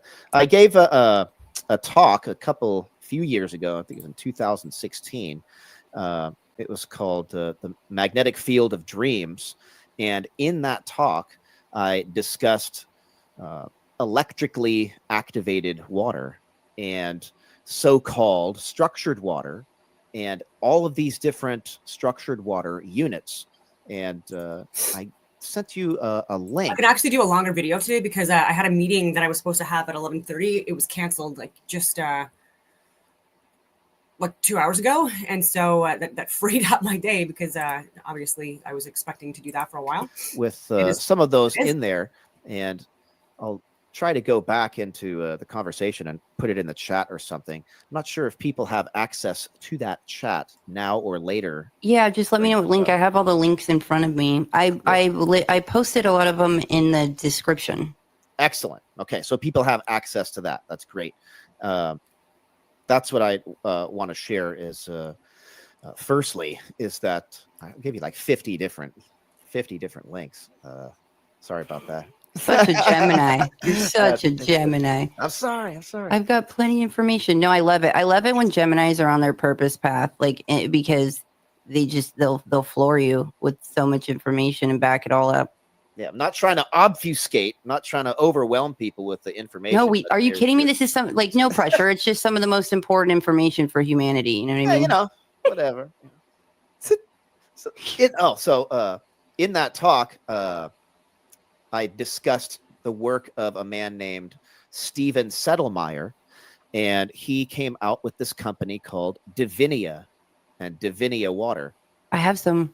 Yeah. You have some of that? Yeah, Okay. I do. See, it's really good water. It's like seriously clean and very benefits. Not like other water. They distill that water 14 times at least. So it's what's the source? Where do they get it? I'm not sure where they initially get the water. I think it might be from a clean well or from their own water source that they had tapped themselves, possibly. So it's like not contaminated, gone through other companies. I'll have to double check on the source of the water. But what they do to the water is they filter it and then they distill it. Normally, you just to distill water, you do it once. You put it in a hot pressurized pot, turns the water to steam. You collect the steam on the other side. There you go. The steam becomes water again, and all the contaminants cannot rise with that steam and are left behind. So that's why the distillation process and distilling water is so clean. You don't like boiling water and then keeping that boiled water in a pot is not as safe or at all as boiling it, collecting the steam. Because when you boil water, it will concentrate the impurities like fluoride and the chlorine and other nasty stuff in there. Because what are you doing? You're boiling the water away, right? More and more. What's left behind? The nasty stuff in the water. So you get more and more concentrated nasty stuff. So people just boiling your water isn't going to do it. You have to boil and collect the steam through distillation. But this company and Steven Settlemyer, he does that 14 times. And while he distills it, he sends this in a microwave unit, which has high voltage, like 5,000 volts, high voltage, like a Tesla coil. So there's all this electrical potential. The water is flowing through that, and then everybody, water, when water flows in a current, it develops an electric charge, an electric current. So magnets and electricity flow 90 degrees to each other. So he also incorporated pulsing magnets in with this distillation process. So you have the water flowing through and vortexing. You have it being subjected to high voltage. At the same time, you have 90 degrees to that electricity. You have the magnetic fields pulsing.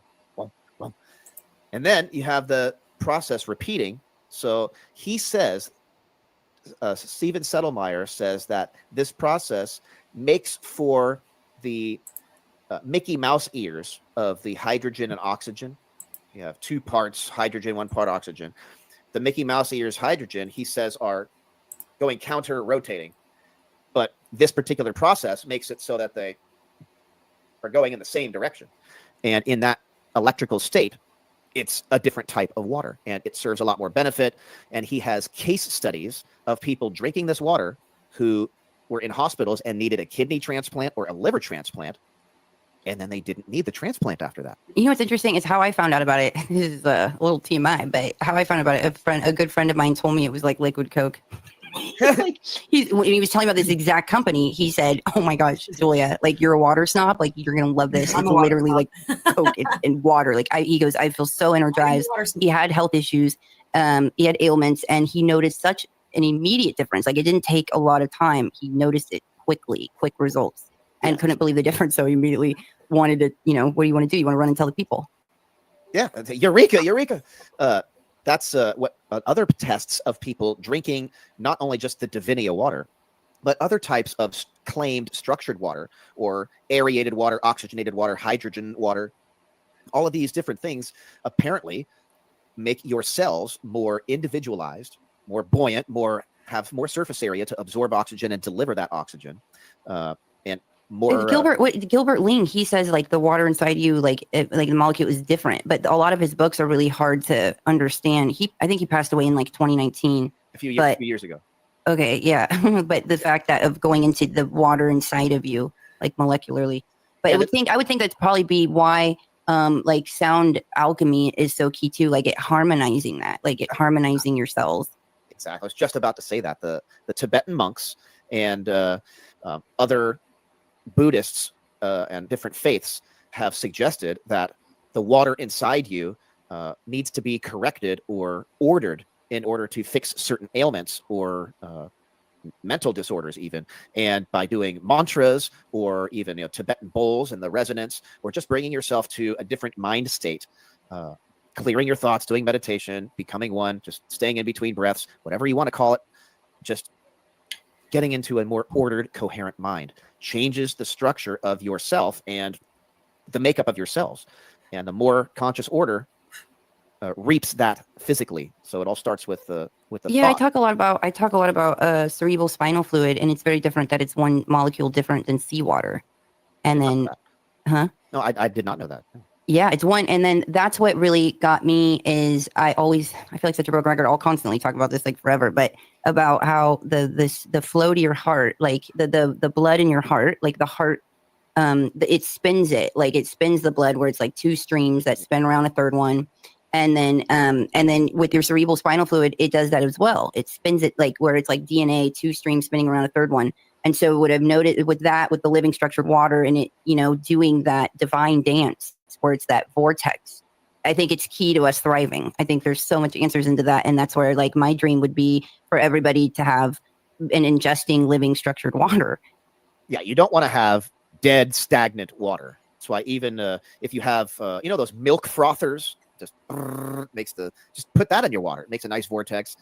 Moving water is better than sitting water. So doing something is better than nothing. Even if you just shake your bottle of water or something, it might promote some hydrogen ions for a second. You drink it, you might absorb something. It's better than nothing. All right.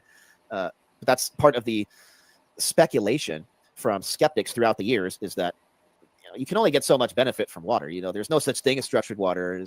There's ice. But so you're not a believer. You're one of those like it only holds it for a nanosecond. But we got to get into that. No, I used to think that, but changed my. I've gone back and forth on that, but now I am solid for now. That everybody was right up to a point, but the skeptics were dismissing a lot of information because they were just focusing on impurities in the water, and they were not focusing on the bonds of the actual structure, because there is something to be seen there. But Because there's people that say that this is like snake oil, right? They're like, oh, Yeah, fourth phase of water, like that's not real. Like, oh, that's just a lie. Well, that's let them think that. I hear the lollipop trees are in full bloom this season in Dreamland. So, actually, I come prepared. So Nice. The fourth phase of water by Gerald Pollack. This came out in camera. There we go. Came out in about 2013. Oh, wait, I mentioned think you're frozen for me. What? Hold on a second. Oh, they didn't want you to show the book. Yeah? All right. I'll Let's put go the to- link for the book. Yeah. Let's go to. Hold on, let me try The something. right here. magnets are Yeah. messing with you. I'm gonna rebuild this right here. How about that? You back Get in? it? You're frozen. There's Still? a whole nother message. No, not anymore. I'm trying to take the bad puns to a whole nother water level. Okay, wait. Is it gonna work this time? All right. Fourth Nice. phase of water, folks. This is what they don't want you to see. Like, Better out. Click on the link. Buy your copy. hurry. I mentioned that in 2016 in that talk that I gave, Electrically Structured Water in the Magnetic Field of Dreams. Now I'm rereading the book again and finding new stuff, of course. Jason, that's a great title. Magnetic Field of Dreams. Yeah. You should make a book and call it that. I almost have one. I just every 6 months I thank myself for not coming out with a book because I get better information. And like 10 years later now, I'm like, shit, I need to come out with a book sometime. For sure. In that book, around page 54, so of chapter 2, there's a Russian scientist. Get his name correctly. Probably. Here it is. I can't believe I mispronounced Dowdy. He spells it so different. Derjiguin. Boris Derjiguin. I think that's how you say it. Yeah, page 46. And this guy was an originator of an idea about water called polywater. And that's what got skeptics really in a tizzy back then. It's like in the early 1900s. He said that there was this structure to water. It was like ice, but it wasn't ice. It was liquid. And that there's difference between water that wants to be next to the surface of something versus the rest of other water. Interesting. And, so they discredited this guy years ago because, and this was in Russia, they said he was a crank and a crackpot pseudoscientist because he couldn't isolate the special water from the rest of the water. But he knew there was something to it. And he either had sweat in his water or other impurities. And then he admitted, yeah, there are some impurities in it. And then they said, see, there's impurities. It's all hoax. And then they didn't talk about that for decades until Gerald Pollack and other people started coming in and doing more testing with spectroscopy and mass spectroscopy. Mass spectrometers and spectrometers. So they tested the emissivity and absorption of the water and found that water that wants to be next to a hydrophilic material, like hydrophobic, pushes water away. Hydrophilic, give me that water. So you have Interesting. It reminds me of this realm, right? Like some people are like, come here. Some people are like, go away. Because some of them, they have like the positive in the water is like the positive and negative aspects. But water is neutral, right? Okay. But when you stick like a needle or something that is made of a hydrophilic material, stuff that loves water, right at that surface of the water, just a few microns, just a little film around it, you have this negatively charged water.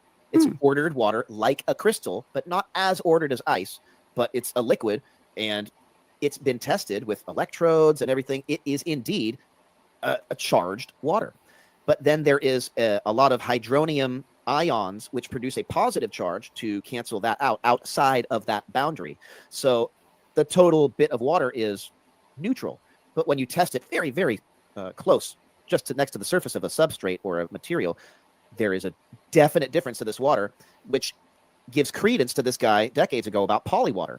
So Gerald Pollack has really clean water, no impurities, and was still able to isolate this stuff and do tests to show that indeed there is a difference of this phase of water, and it serves a lot of benefit.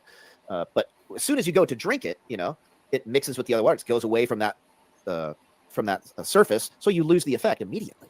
So how do you retain that effect indefinitely? That's part of that distillation process of Stephen Settlemeyer's claim, and also more about nanoparticles and other.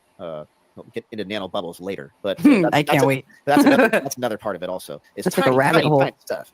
Yeah, There's like gold on that tunnel. But literal gold nanoparticles. Yes, and that's a benefit also for cancer research and and all sorts of stuff for alternative energy. But the point is that there is a different state of water it's ordered. It's not like it's not just like H2O with the Mickey Mouse ears. There's something else to it. Everybody knows H2O, but this is more like H3O2. Oh, there you go. They talk about it Instead too. of a 2-to-1 ratio, it has a 3-to-2 ratio of hydrogen to oxygen, and it is formed more like a hexagon, like a honeycomb.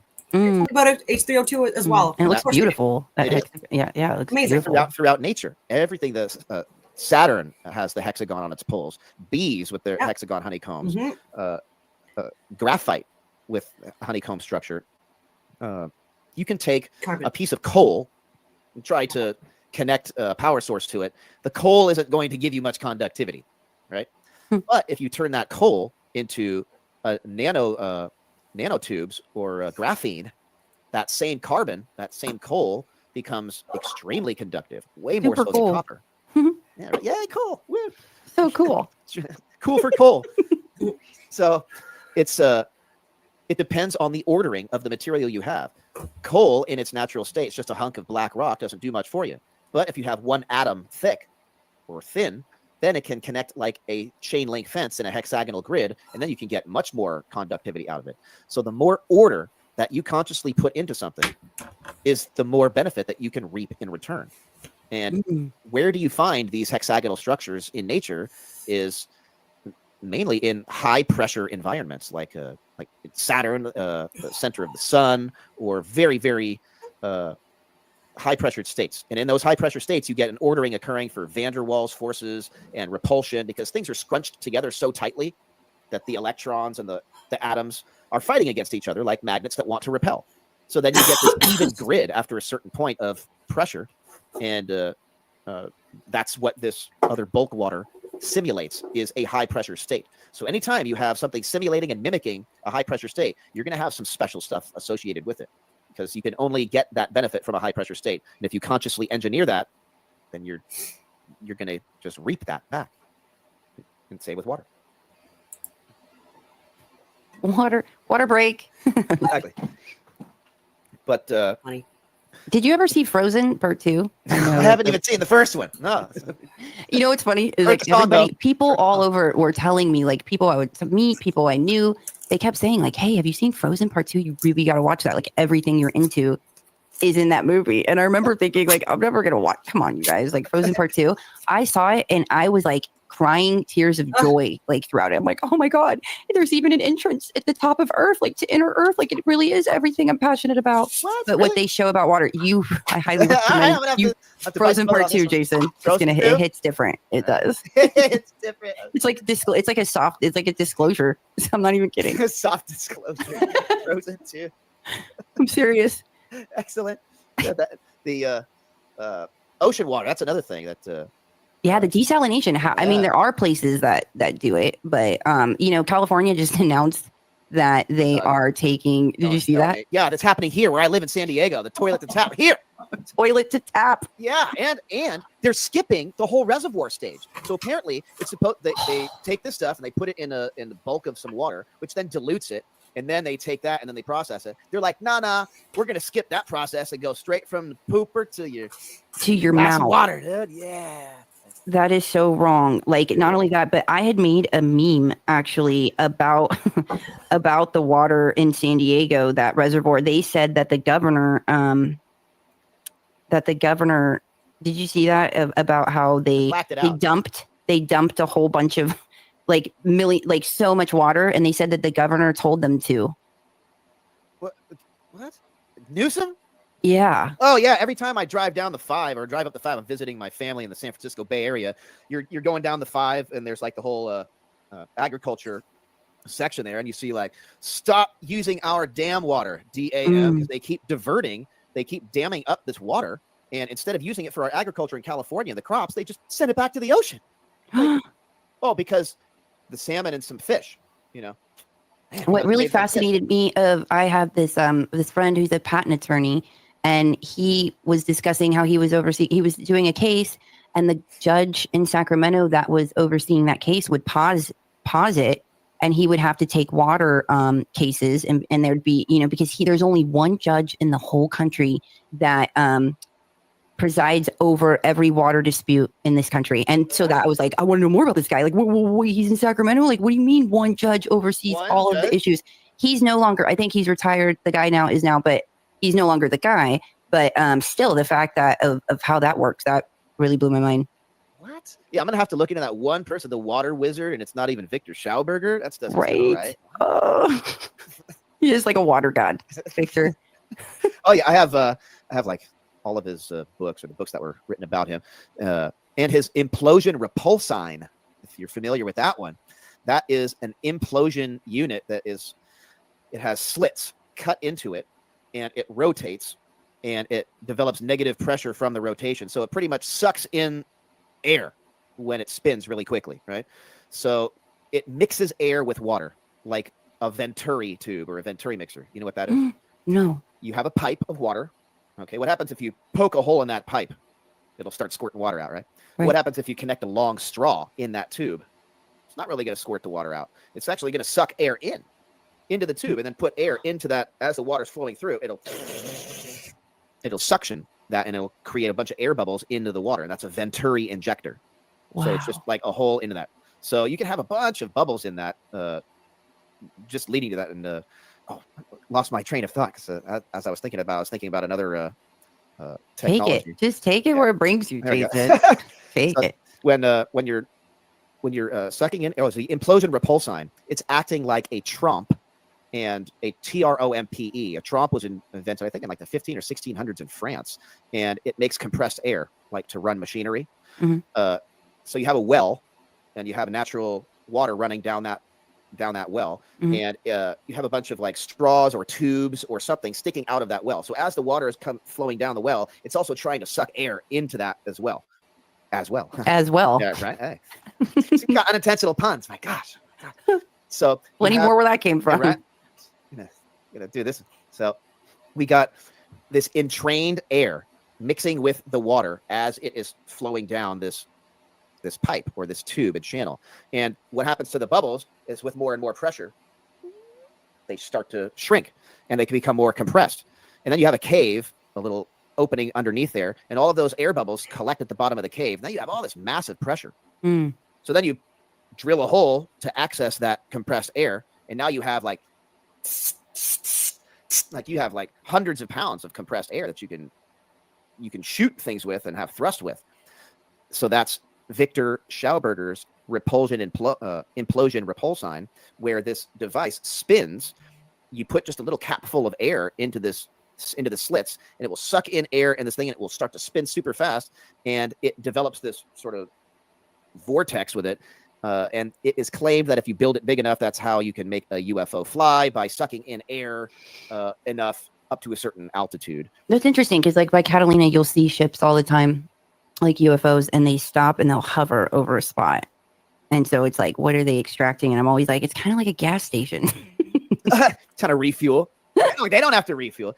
No, but they're extracting something. So, like I water? don't know. I have heard of or that. gold, or gold. You know, I don't know. I don't know what it is. They're extracting something. There is gold in spots. seawater. Mm-hmm. Very, very minuscule. But if you had enough of it, you could do that, or desalinate, or whatever the purpose is. Because hydrogen is huge for fuel. If you can, metallic hydrogen even. But if you have enough pressure for that, that's not earthly. So that would be something very different. But also this implosion repulsine not only claims to generate lift. What happens if you put it underwater, or have it sitting at the surface of water rather? Is it will suck in air from above, and then blast those bubbles down into the water. So you'll start to aerate the water like crazy, oxygenate the water. Oh my God. Fish love that. Plants love that. Biosphere loves that. What happens with an algae bloom and a red tide, like you see on the news? Red tide in Florida. All these fish turn up, dolphins dead. It's like huge amounts of algae and nasty muck and gunk just all over the surface of the ocean for miles, and it suffocates the sea life. But you can get rid of that, and you can solve all of that if you oxygenate the water. And how would you do that? Nanobubbles. Yes. Oh my gosh, are we going there? Are we ready for it right now? Maybe. Okay, cool. Okay. But before we get into the nanobubbles, give you a little more, give you another moment. I've been looking into all of these claimed structured water units for many years. Ooh, this is key, because what I was really upset is the people that say I came across like a lot of inventors that are like, yeah, I made it, I figured it out, but I'm not telling anyone how to do it. I'm not releasing it. So I was like, what? Why? Why not? So it makes me ragey. The reason why is because you can patent a device or a machine or a part, but you can't patent a know-how. So you can, if you know the process by which bubbles are made, you know, you could make, how many devices make bubbles? You know, you can blow air through a straw in your chocolate milk. You can shake up your glass of water. You can vortex water. You can send it through a geometric array. You can have water. You know, how many ways are there to make bubbles? Lots, right? Mm-hmm. You don't patent the knowledge of how to make bubbles. You patent a device that actually makes the bubbles. So then you can use all these ideas to patent this device, this device. So people say, I'm not going to tell you how to do it because they're trying to not become obsolete. Because as soon as you tell everybody, everybody knows they don't need you anymore. And then But that's what's wrong with the realm, right? Like we're coming to a point where humanity's taking a drastic difference, and it's like, oh yeah, you want to keep gatekeeping stuff? Like we don't have time to really do that. Like no you know. Yeah, for you what? sure about that? You sure about that? You want to gatekeep? No. But, Open source. Yes. That's part of the deal is, you know, I do not believe in open sourcing everything. Right. You don't want average people knowing how to like make radioactivity and nuclear stuff. You No, know? I get that. I understand. I always say there's a reason why, like, you take away the L and learn, and it's earn. You got to earn it. Like, I understand that there's a reason why certain spiritual knowledge is guarded. Like, there's a reason why I totally get that. There are. Before you're ready, you know, you have to discover certain. It's like you don't want to help a bird out of its egg. It has to hatch itself. You know, if you do, it's going to be weak. So you you had the opportunity, and you said to try all these different modalities and of living structured water, and this would save, like, that knowledge alone is going to save people a lot of time and energy. Like, that's an expertise that's experience like we need more. So that's why I put together within those links that you may have already shared this this 130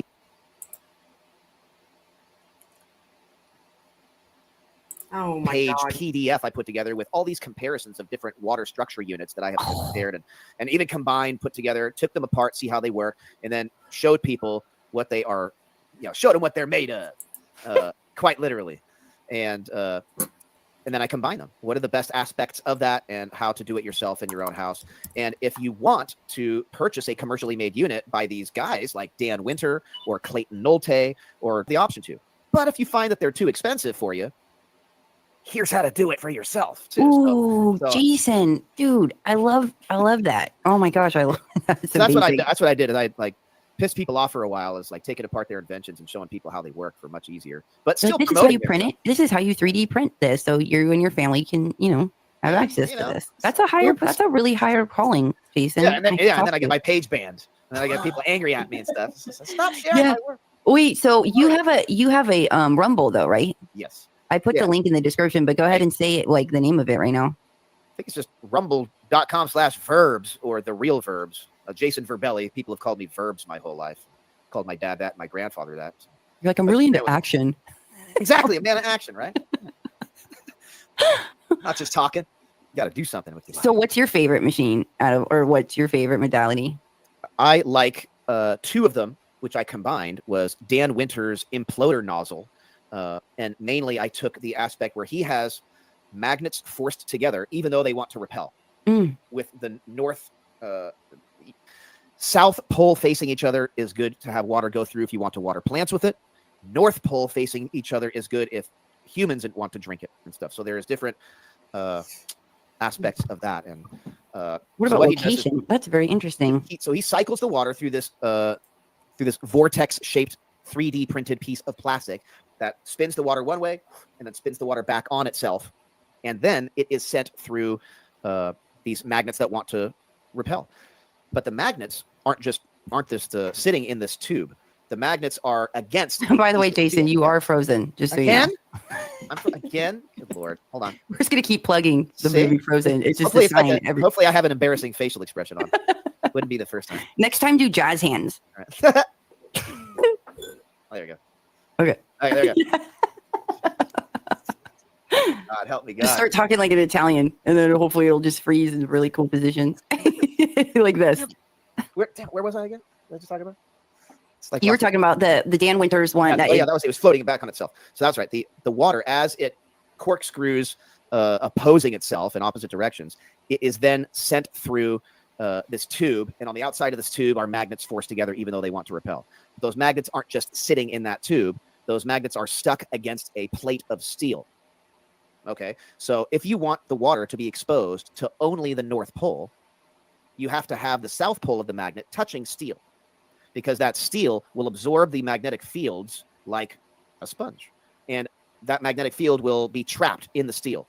So you have one half of the magnet on some steel, and then the other half just exposed to the water. So now you have mostly North Pole affecting the water as it is flowing through. You don't want to have the fields even as they are normally. So you have the water flowing through, and then in this other man's device, Clayton Nolte, his device is just a tube with spheres stacked in the tube. Are you doing? You're frozen again, so you're showing. Come on, it's all right. It's all right. I don't know if I should keep mentioning it. Like, I feel like I'm being spiritually attacked. Are we good? Are we good? Yeah. For now. Damn. All right, so it's got this tube. All right, it's a hollow tube. It's got spheres like golf balls stacked in the tube. Oh, Two wow. On two, on two, on two. That's it. Or you can do 3 on 3 on 3 on 3. It's just a geometric array of spheres stacked in the tube, and then you pour the water over the spheres, and the water is influenced to flow around the spheres. And as it does so, it vortexes and then vortexes, vortexes and vortexes. 90 degrees, 90 degrees, 90 degrees, 90 degrees. I want to check that one out. So what I did is I combined the two. So why not Ooh. just put the spheres in a tube and then have magnets forced, even though they want to repel, on the outside of the tube. There you go. So I did that, and I have my home unit, and every time I make my water, I go through this process. First, I use a 5-stage reverse osmosis filter, and then I take that filtered water and distill it from there just once, and then I keep that in these glass bottles. That was like raw milk. Like, kept the glass bottles and then keep it in my water in that, and then keep it in the fridge, out of the sunlight. So that's and the last part, once you distill your water and you filter it with reverse osmosis, you're taking everything out of the water. You're taking all the minerals, you're taking everything, all the good and the bad. So what you have to do is remineralize the water. So I have this stuff called Dr. Willard's Ultimate Concentrate. And this guy, Dr. Willard, made a chemical version of structured water. And he's the only person to have done that. What? And it's called Dr. Willard water. Dr. Willard's Wonder Water. Willard's Wonder. I can't wait to try it. It's going to be wonderful. And now his family has retained that business and continues to maintain that proprietary chemical concoction, which is just like medic silicate. It's castor oil and lignite, which is like ancient fossils and stuff. So he grinds that down and he mixes that into the water. And it's also something with like road salt, the same stuff they make road salt out of to prevent the snow. So it's just this mixture of chemicals. And what it does is it makes the bonds of the water retain this chemical structure. And when he was watering plants with it, they would grow faster. When cows were branded, he would spray this on it. The cows would be soothed a lot faster. I personally had my dogs for 18 years. They were Jack Russell Terriers, and their lifespan is anywhere from like 12 to 15 years at the max. They lived to be 18 years. For 15 years, I gave them this type of water. I distilled it and remineralized it with Dr. Willard, and I've seen other friends' pets come and go. Multiple pets still had my same dogs. That their breath never stunk. They were always healthy until the time it was to go. They just never had teeth problems, never had breath problems, rarely had stomach problems. Willard. Dr. Willard's Willard's wonderful. water. Wow. Wonderful Willard water. Yeah. You know, Andrew Weber, Andrew Weber, he had information. He talks about the Fountain of Youth being distilled water, and I went in the phase of it. Like, I was on this distilled water for a while because it's good when you're cleansing. I was doing a lot of cleansing and purging, and because it does like take everything out. Starts from your bones too. Starts to leach the minerals from your bones if you're not careful. Because remember, water is one of the most powerful dissolving agents in the universe. So you talk about acids and stuff. All right, put water under pressure. Okay, that's one of the things in this fourth phase of water. Good, I got to mention this. There is a YouTube video of a TED Talk with Gerald Pollack talking about this fourth state of water. Under that video, in a YouTube comment, I saw one of the most interesting comments from a guy who says that he is a gem cutter. He says he cuts gems all the time, and he thinks that he knows how some of these gems and crystals might form in the earth. Water, when it's under extreme pressure, normally at sea level, the water boils at 212 degrees Fahrenheit, 100 degrees Celsius. You go in higher altitudes, it boils at a lower temperature, right? So what happens if you go into the earth with more and more pressure? The water can't turn to steam. Even if it's like 1,000 degrees, it can't turn to steam. It stays liquid. Wait a minute. And in that state, it starts to suck in all of the minerals and dissolve everything from around it. And in this like soup of elemental atomic soup, this water that's pressurized. Now, what happens with an earthquake? A fissure is opened and releases that pressure really quickly. That's when you get flash crystallization. And all of those elements that are in the water, depending upon the difference released in that pressure, will flash crystallize as different elements. So like gold and stuff doesn't just come from supernova and stars and suns from billions of years ago. And all the gold that's on Earth is the gold that all exists in the universe from the Big Bang and supernova. No, it's all a fallacy. That's not real. It's like redirecting water is like a total ploy to like get certain golds and like an ancient practice to extract certain resources and form them a certain way. And the water can generate these elements and generate gold just in a flash bang crystallization process. So you have this water that seeps down into the earth. It can't turn to steam. It dissolves everything around it. And it's the most powerful dissolving agent ever. And then during the release of pressure, dependent upon the difference of that pressure, will maybe determine different elements that will just form nearly instant. Nothing's instant, but very, very quickly. And if you compare that to like an atom, like the Northern Lights, okay, you have an atom that is charged with energy. It's charged so much, you have the electrons rising its state into the higher shells. It's not real, but you have the electrons rising states. And when it drops that energy, it will release that in the form of light as a certain color. So you have this pressure built up, and then once it's released, you'll get something equal to the difference of that pressure release. So you have water in the earth, soaks up all this stuff, flashbang release, different elements and crystallization from that release. So that I thought was extremely noteworthy. But at sea level, you think don't about have to worry. volcanoes too, and like what is that the result of mining, of that, and it just I'm going to dive down into like how meteors with Brittany, meteors and volcanoes, the composition being so similar and that correlating that. But we have a question for you. My moderator is actually, he works on 14 different quantum computers. I'm always going to refer. Yeah, I'm always going to tell everyone. So sorry, Dub Selector. But he wants to know. So do you add wonder water to distilled like his? Correct. That's exactly what you do. I distill my water, and it comes in a in this 32-ounce bottle that I get, and I just take the cap off. I pour some of the Willard water. It's a high concentrated alkaline solution. And then you dilute that one capful per 1 gallon of water, stir it up, and it turns the water into a iced tea amber color because it's concentrated with stuff. So my water looks like it's like iced tea all the time, but it's water. It doesn't taste. It tastes like water. It's crazy. It's very fresh and really good. So that's yes, you have to dilute. Sorry. They were next to a nuclear event, right? Right. Like I thought nuclear power was like steam water, essentially. It's what they do is they use nuclear rods to boil water, which then generates steam. And then they use that steam to turn fans and turbines. So nuclear power is pretty much boiling water. That's what it is. It's about 25% efficient. Wow. No, we can do a lot better than that. We can do a lot better than that. So Which is different than you can generate nuclear radiation from energy. cycling water and generating cavitation. And using the visible. This other man, Dr. Paul Brown, developed a method of converting nuclear radiation to electricity directly. So rather so all of these about nuclear spent radiation, nuclear like what you're fuel saying. rods that they would normally bury for 10,000 years, trying to just hide them because of the radioactivity. They can't use them because they don't generate power enough anymore, but they're so radioactive they got to hide them, right? you can take that spent nuclear material, and if there's a 10,000 year half-life, this guy, Dr. Paul Brown, figured out a way to turn that into a 10,000 year battery at a constant. So after 10,000 years, it'll only be half as powerful. So he was killed.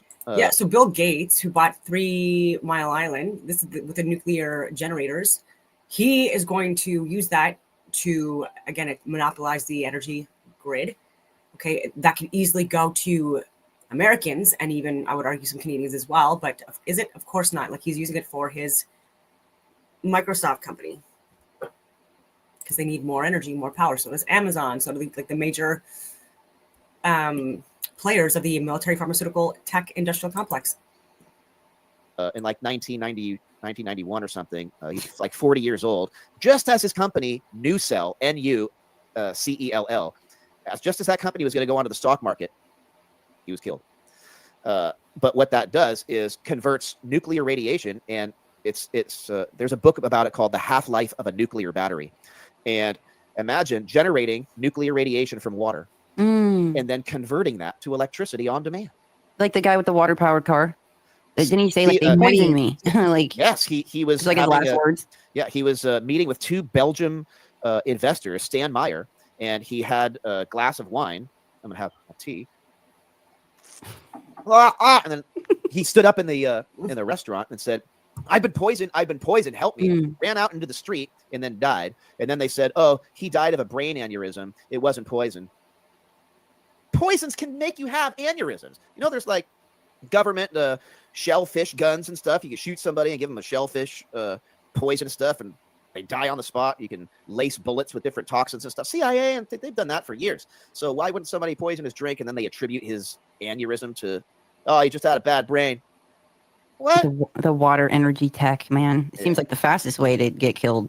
So there's thing, and my good friend Russ Grease knows Stan Meyer's family and has since then obtained a lot of his original documents and some of his original equipment. Yeah, and Alex Petty, I have links for that one too. I'll share later. Okay. But that was a main focus of my friend Russ with rwgresearch.com. He would try to duplicate Stan Meyer's EPG and his coil setup and his whole hydrogen setup. I've been doing this for years. There's something else about it that is not known yet. But I think that light and nanobubbles can photons contribute that. Because there's a Japanese, or I think it was a Japanese experiment. They were doing some hydrogen cell experiments trying to make bubbles from hydrogen. You connect a battery to a cell, there's pieces of metal in water, the metal starts to bubble and generates hydrogen. Okay, but everybody knows you can only generate so much hydrogen bubbles from it. You know, it's less than the amount of energy. Cool.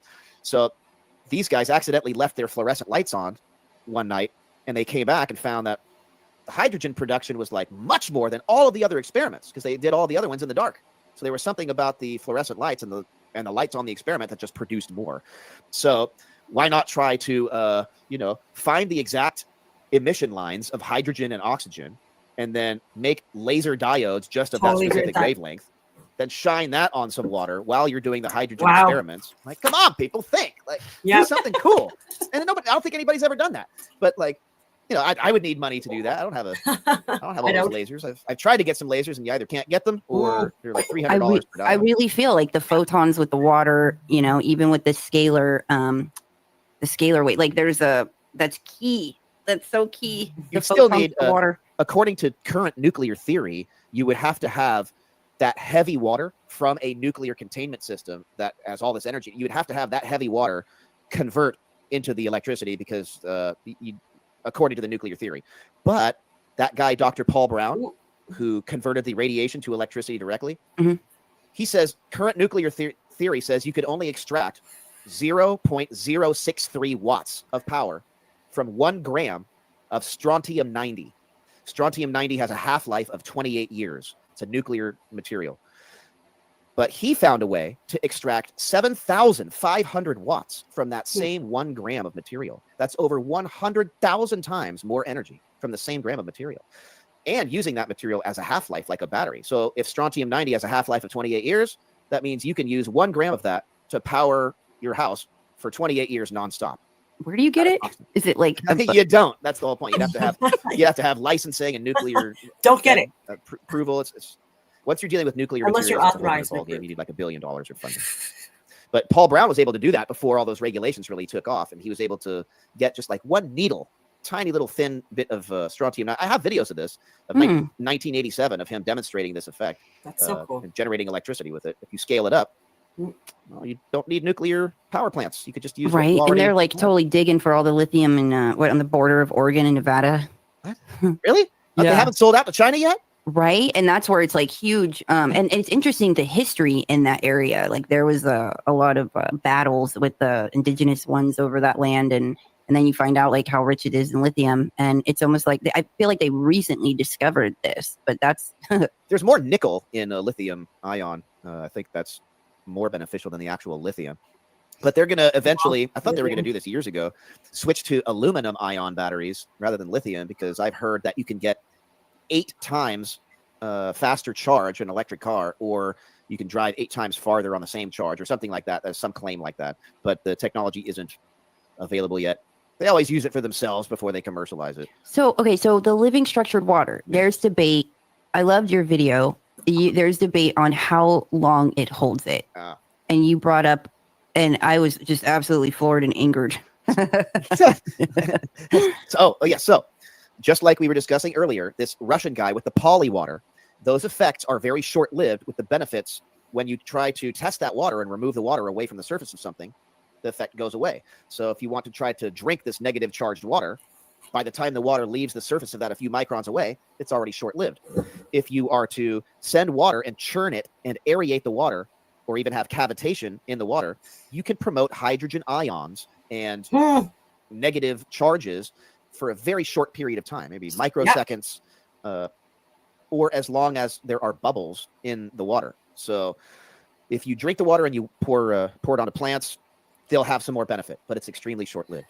If you want to have that effect last longer, you would have to have nanoparticles. You don't really want to drink nanoparticles, right? It's nasty. But you can have nanobubbles. Ooh, now here's the intro to that. So that's what the benefit is. We're going to talk about the benefit of nanobubbles. Are we at the nanobubbles part? Yes. Oh my gosh, I'm so excited. Okay, you guys listen to this. Oxygen nanobubbles, ozone nanobubbles, and also chlorine dioxide nanobubbles as a dissolved gas in water can be made into a fog or mist. The fog or mist can disinfect a room and surfaces within less time and with more efficiency than current methods. The nanobubbles can remain as a dissolved gas in very small droplets because they are 1,000 times smaller than a red blood cell. The nanobubbles are much smaller than the droplet of water vapor, mist, or fog, so there could be a high percentage of dissolved gas per micro droplet. There's also no danger to breathing any escape gases or radicals when nanobubbles are dissolved in water. So the bubbles of disinfecting gas will remain in a mist or a fog. They will dissipate and only kill a coronavirus pathogens and harmful microviruses on contact. So sunlight has minimal UV light in a broad spectrum and can take 2 to 4 minutes to kill microbes on surfaces with a given amount of lumens. But if you have a laser beam or LED at 235, specifically, that is a UV wavelength that can kill viruses and microbes much faster. Could even combine the fog or mist with UV light, like shining a laser beam at a glass of water or IV bag of saline. Turn the glass bag into a mock light bulb or lasting media, re-emitting the UV radiation, or like turning on your brights in the fog. It illuminates the fog at the particular wavelength being put out. So have a safe disinfecting fog with ozone nanobubbles that's stimulated with a UV laser LED light to make the whole cloud glow, which will decrease the time needed to clean a given volume or surface area. Some hospital UV units use the long fluorescent light tubes that put out like a range of UV light, and it takes up to 10 minutes to disinfect a room, maybe longer. We are not looking to decrease the effectiveness of the ultraviolet radiation by blocking it with a vapor cloud, but rather we're looking to increase the effectiveness of the vapor cloud by irradiating it with UV, regardless of power level. Yeah, so dude, nanobubbles, Jason. So there's a lot to this. So again, a nanobubble is a gas, a bubble that is compressed down to the nanoscale. So it's 1,000 times smaller than a red blood cell. That's pretty tiny. So how you make these is you have to have a series of pressurized chambers, like the type of chambers that you see in a movie with a clone growing in it or something. A big a vat, like Rick and Morty. yes, excellent. Yeah. So you need 3 or 4 of those, increasing pressure with each vat. So you have the water circulating with a Venturi injector. Talked about that. It's sucking in air and entraining that with the water, and it's vortexing. So now you have bubbles that are shrinking at the bottom of the vortex. Then those bubbles go to the bottom of the vortex and they swim around the glass again and then down about the boundary and down again. So then you have a valve and that water goes into the next chamber. It's more pressurized. So it does the same thing and then the same thing, and it repeats different stages until the gases. At the bottom of each vortex at each stage, there's ultrasound stimulating the water, breaking it apart, vibrating it. And that breaks it down the clusters even more. So then you have at the end, in the fourth stage, you have these pressurized nanobubbles, which are invisible, and they have about 250 psi in these tiny little bubbles. Normally, when you compress a gas, it will eject a radical like ozone.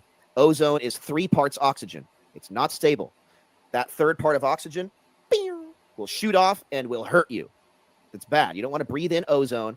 That's why those sharper image air ionizers were taken off the market years ago, because yes, they do clean the air, but as they clean the air, they also put out ozone into the air. So the ozone kills stuff, but you're not supposed to breathe the ozone. So you're supposed to allow the ozone to kill stuff and then dissipate, and then you come back in the room. I wanted to try the ozone IV therapy. I heard it's miraculous. Okay, that is another thing I'll get into, but it has to be done on the nano scale. This is done with cancer research. They actually inject gas bubbles into people's veins. But remember, these gases are 1,000 times smaller than a red blood cell. So it's not like they're injecting a big old bubble. No. It's very, very, very trace amounts of dissolved gases that are absorbed through the lining of the tissue cells themselves. 1,000 times smaller than a red blood cell. So there is no worry about popping a blood cell or it stuck in the blood-brain barrier. Nothing like that. It's safe in clinical trials. Up to a certain percentage. So don't try this at home. Don't inject air bubbles. Don't drink all this, okay? But this is the wrong idea. Yeah, right? Yeah. Warning. But nanobubbles have an electrostatic charge, a net electrostatic charge. So water, normally skeptics say water cannot be negatively charged. But like Gerald Pollack, yes, it can be negatively charged, but only at the surface of a material. So what if you have a bunch of nanobubbles as a dissolved gas in the water? You have the surface of that bubble creating a negative charge in relation to everything around. So now the water itself is not negatively charged, but the gases in the water are negatively charged. So the water in this case is acting as a carrier for the negatively charged bubbles. So skeptics, rightfully so, for years have said that water, the mass of water cannot be negatively charged. It's neutral. Correct. But what about the gases in the water that you're not paying attention to? Exactly. So that's something different. So yes, the skeptics are correct in saying the bulk of water cannot be charged at all. But that thin film can be. They're wrong about that. And they're also wrong about the negative charge of the quality of the gases in the water. Droplets like mist or fog are still huge compared to the size of a nanobubble. So you can have ozone, you can have oxygen or hydrogen in these bubbles and not have any risk of breathing in radicals or being affected negatively. These nanobubbles are so beneficial. I have like a couple dozen commercial applications. I have been begging people to help me form companies to apply this technology in the United States or anywhere, because this really only exists in Japan, and there's only maybe 2 companies in the United States dealing with this, which inject oxygen into lakes and ponds and streams that have algae blooms, and they clear out the algae blooms within hours or a day, where normally it takes weeks or you're screwed. So what these nanobubbles do, I'm interested in the nanobubbles, Jason. Sign me up. Okay, so what they do, since the nanobubbles have a electrostatic charge to them, negative, what happens? Negative and positive, they come together. All of the impurities in like a lake or a pond, all of those impurities will start to have those bubbles be attracted to them. More and more bubbles sticking to the impurities, which then changes the buoyancy of those impurities, and they start to rise to the surface. So the more nanobubbles that you inject into the water will latch on to those impurities and make them rise to the surface. Now you have all this nasty scum and like foam and muck at the top of the water. But if you vacuum that up and you skim that off the surface, you're left with a pristine body of water. You can see through the water. The fish, it's so clean, you can put a glass into the water and drink it right there. It's so full of oxygen. It's so clean. You can inject so many oxygen nanobubbles into water. You can have freshwater fish and saltwater fish in the same aquarium tank living for years. And this has been displayed in Japan. That's unheard of. You can, when you have an orchid plant like a Phalaenopsis orchid, if you water that sucker too much, it's gonna drown. With oxygen nanobubble water, you could submerge the entire thing in water for months. So the best way to create nanobubbles would be to that's the thing, is you have to have a commercial unit to do that, which is about 50 to 100 grand to make. So in order to do that, you have to have a series of pressurized tanks, stimulate that with ultrasound, and then increase the pressure with each tank. And by the time it gets to the end tank, it will be in the nano scale. And then okay, so if you bottle it, does it hold it? Yes. It will hold it as long as you do not impact the water with more energy than it took to make the nanobubbles. So if you have a bottle of water like this and you splash it everywhere, it will ruin the structure of the nano. You'll impact it with a shock wave and dissipate the bubbles that have been collected in that glass. So you would have to freeze it as blocks of ice and then transport it that way and then melt it on the other side. You could also freeze fish and oysters in blocks of this oxygen nanobubble ice. Ooh. And then thaw them out on the other side and they'll still be alive. That's what? Yeah, Think about, hold on. Yeah. What you just said. Mike, Okay, I'm going to finish this. Like, I'm going to be doing so much research on this because we're very much on the same wavelength when it comes to a lot of information regarding gases and compressed gases specifically as well, and different pressurized environments and electricity and magnetism. And, but again, this stream is so long right now and I have stuff to do now. So on that note, I will leave it at that. And I hope that everyone has a wonderful rest of your day.